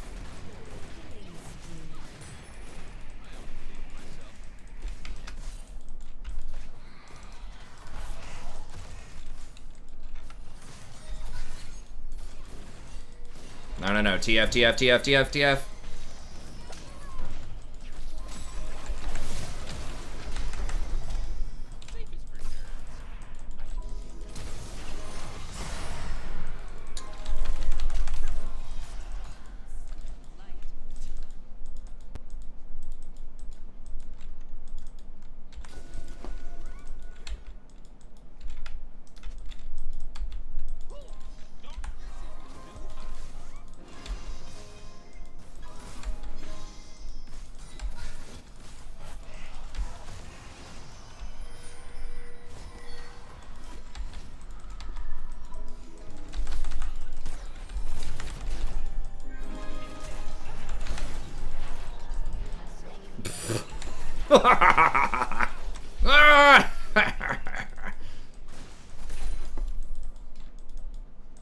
My daughter doesn't like it when I do, when I laugh like that sometimes. She'll be like, Dad, it's not that funny. I love it. Or now I've started doing, like, just kind of deeper voices, like reading fairy tales or something. And then they went walking through the woods. She's like, no. Forgot what she said earlier when I was reading this Elmo book.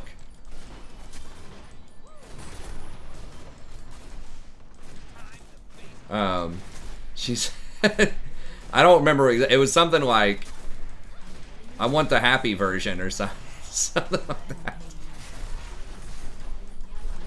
Making Elmo sound like a WWE match or a horror movie or something.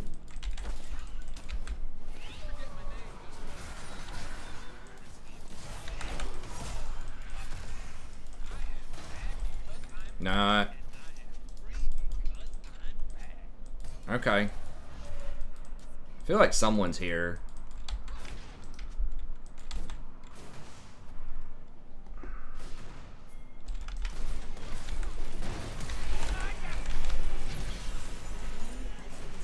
Okay, or she's just...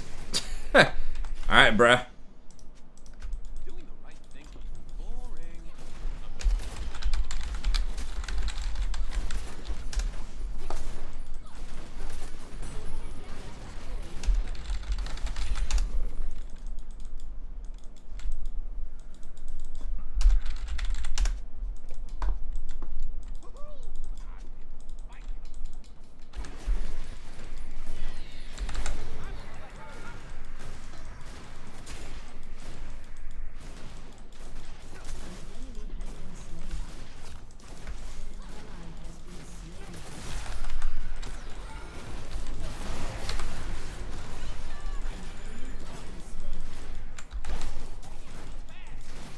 I might get TF'd. Alright, I'm out, I'm out.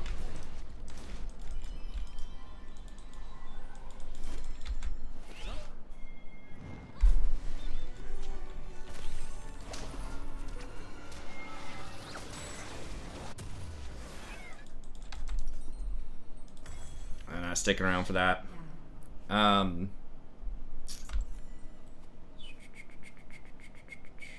I could get a cleanse, maybe. I don't usually get this item, but against like TF gold card. I do what I want. Start with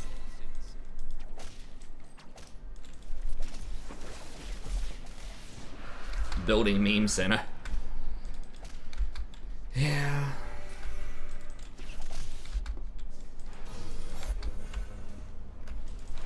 Living the dream.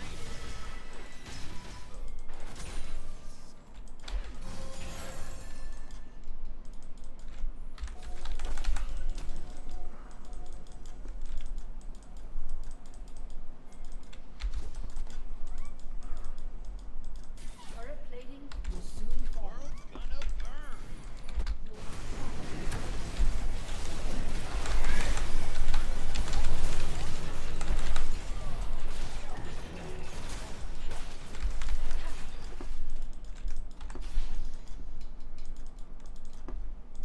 Oh, we trying to clown some kids? We clowning? I am so far past redemption. I haven't Whoa. regulation Rakan. Oh my gosh.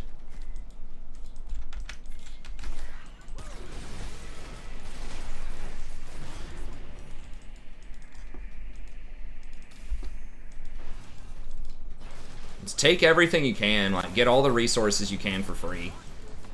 If you're ahead like that and you're just like, you know, you don't have a really clean play on a tower or something, just get their camps, you know?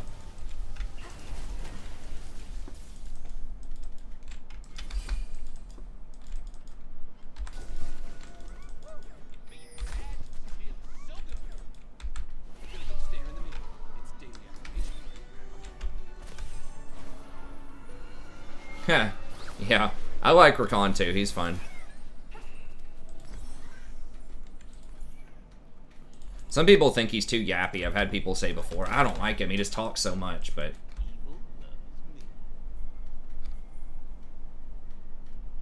I think he's pretty funny. There's a lot of different voice lines that he says. There's some stuff that, like, I've played this champion over 1,000 times, and there's still stuff that I hear. Especially, yeah, between him and Zaya that are, like, either I haven't heard it before, or I can't remember hearing it. So he has, I don't know how many unique voice lines he has, but it feels like it's a lot.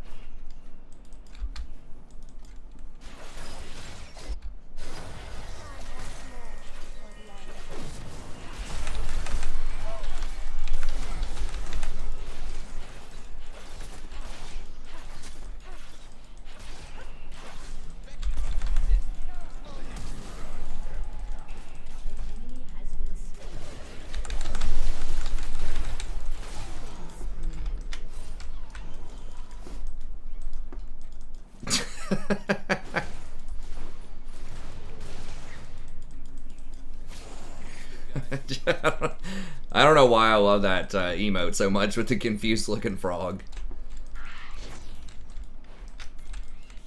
Get those raptors, dog.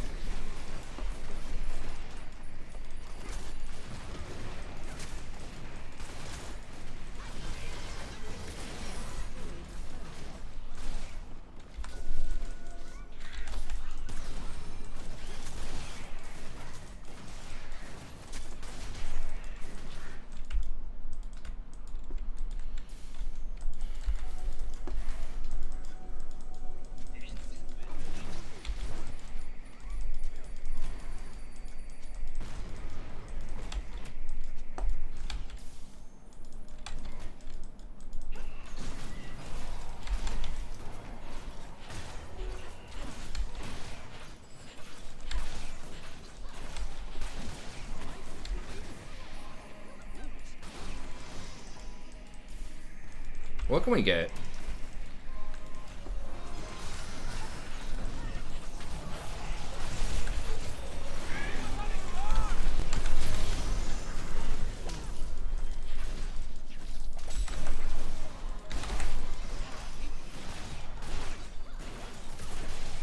Real gamer setup.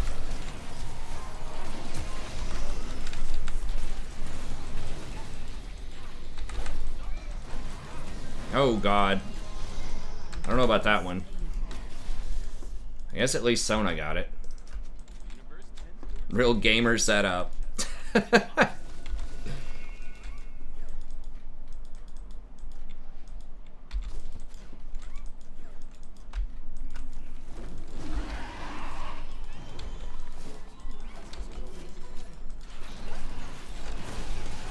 Guess he's just not used to playing against Rakans a lot. I don't know. He still did a lot of damage, even through the shield, but...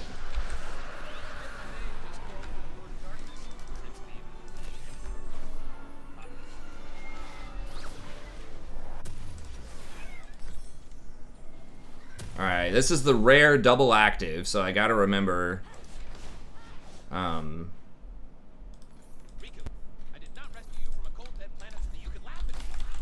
And I am going to be squishier with this build, so... I do have magic resist, actually, which is pretty nice. Alright, I gotta remember to use, Mikhail's on G. Alright, thanks, Tommy. I appreciate it, buddy. Yeah, if you like Rakan, definitely come back. I'll probably be playing him a lot more lately. Or... in upcoming games, I should say.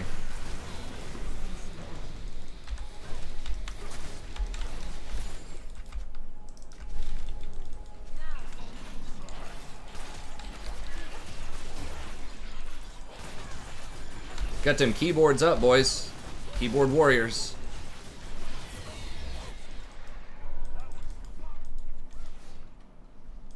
Actually, you know what? I'm gonna do it this way. I gotta remember to use Mikhail's on my T key. I'm just so used to having Shrelia's on G.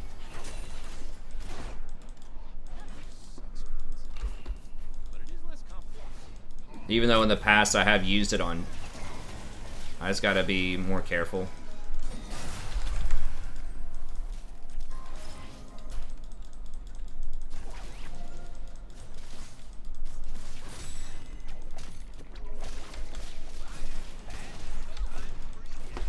We don't really have much other pressure, so we gotta be careful. Baron is coming up. Let's just go force Baron.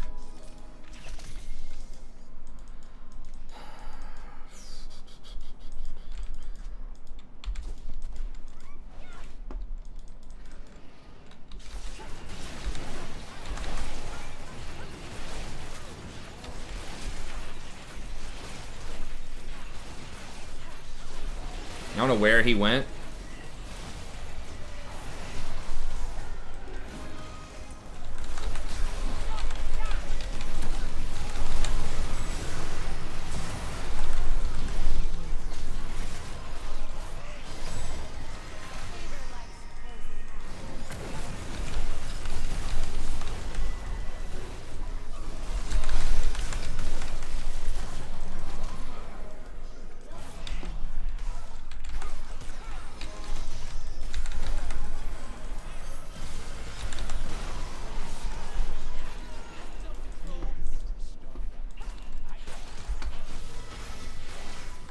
Got him, coach. Warmogs. Yeah, Warmogs is really outdated. There's so much, like, percentage health out there, and there's just, like, better, just, like, way more OP tank items. Like, it just... I think it actually got nerfed in the preseason. And then you have stuff like Steric's Gauge that just exists, which gives you about as much effective health, if not more. It's just a case of, like... It's kind of a boring item that doesn't do anything. Like, it gives a lot of health, but...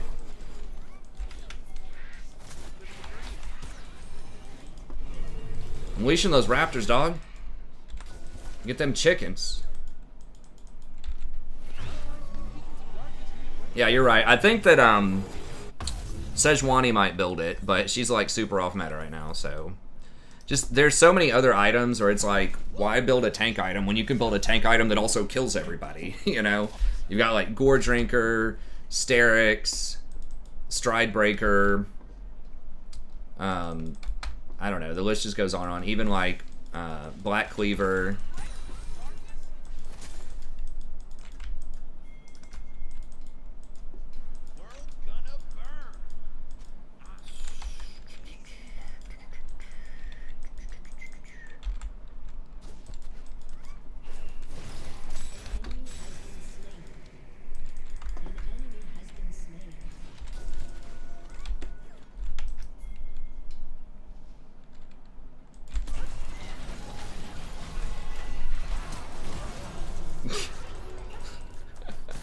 He thought he was being sneaky. He's gonna have to eat every chicken in this rift. Man, I was back when Game of Thrones used to be good, dude. I miss it, man. It was so... Man, that was great. I think that was like a season... Was that... That was 4. Because that was when Arya... Wait, was that after she... No, that was before she went to Bravos. Yeah. Bravos, I think, was season 5, right? Pretty sure Bravos was 5. And then she comes back from Bravos at the end of 6? Or is that 7?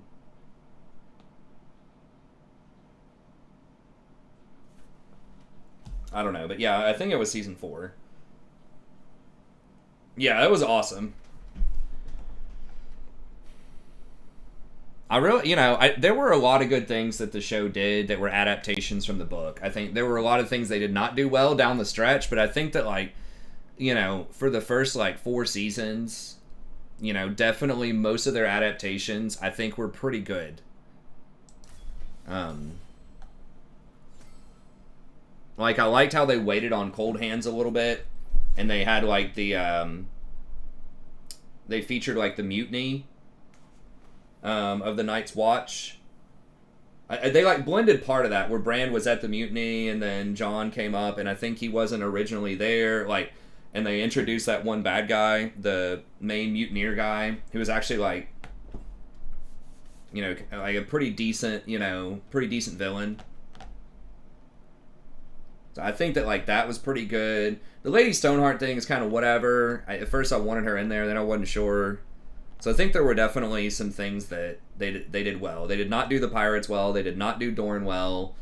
You know, there are a lot of things they could have done way better. But that was definitely one of the best adaptations. Was the Arya Hound kind of just picaresque.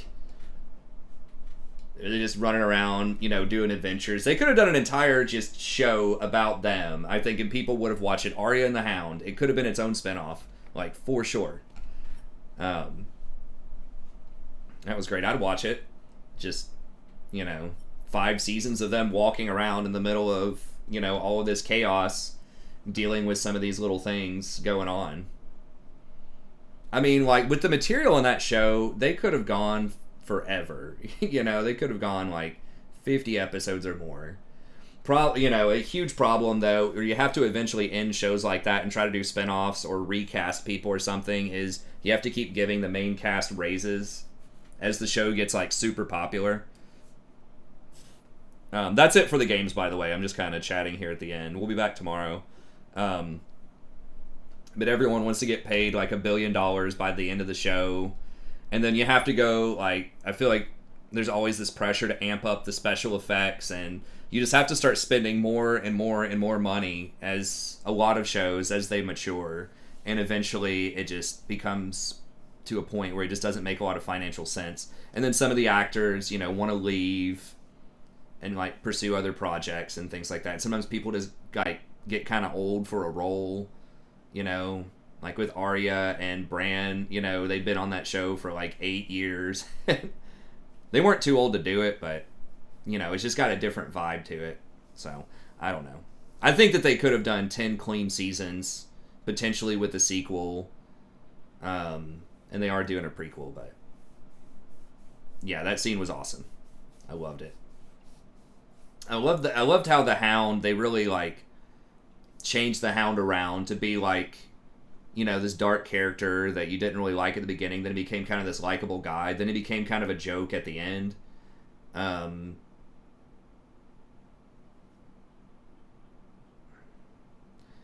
I mean, Mao just has supreme vision and does a hell of a lot of damage, but it's harder to make plays unless you build him tanky, with like Kim Tank and Deadman's, which some people do that, but yeah, Rakan's just a little bit. I mean, he's a much better playmaker. He doesn't do as much raw damage himself, but he's good at making plays, and his items, you know, help the team out a lot more. But anyways, okay, well, that's going to be it. Thank y'all very much. As always, I appreciate it. We'll be back tomorrow. I did do a 11.5 patch preview, so I will release that. Just kind of breaking down what I think about all of these different changes, how it might impact the meta. So I think that's like 35 minutes long or so. I have that tomorrow. And then I'll be streaming again. I'm going to keep trying to aim for around 11 p.m. or so. 11 to 3 is kind of what I'm going to be going for here. And then I'll probably have some guides coming out this weekend as well. I know that we had a donation for a Rel guide, and I'll have to look at the other one to see what it is. Might have been Maokai. But either way, I think I've done a Maokai guide. I can't remember. Anyways, 2 guides we had donations for, so I'll see if I can get those done this weekend. So I should have some good content coming for you soon in addition to the streams. But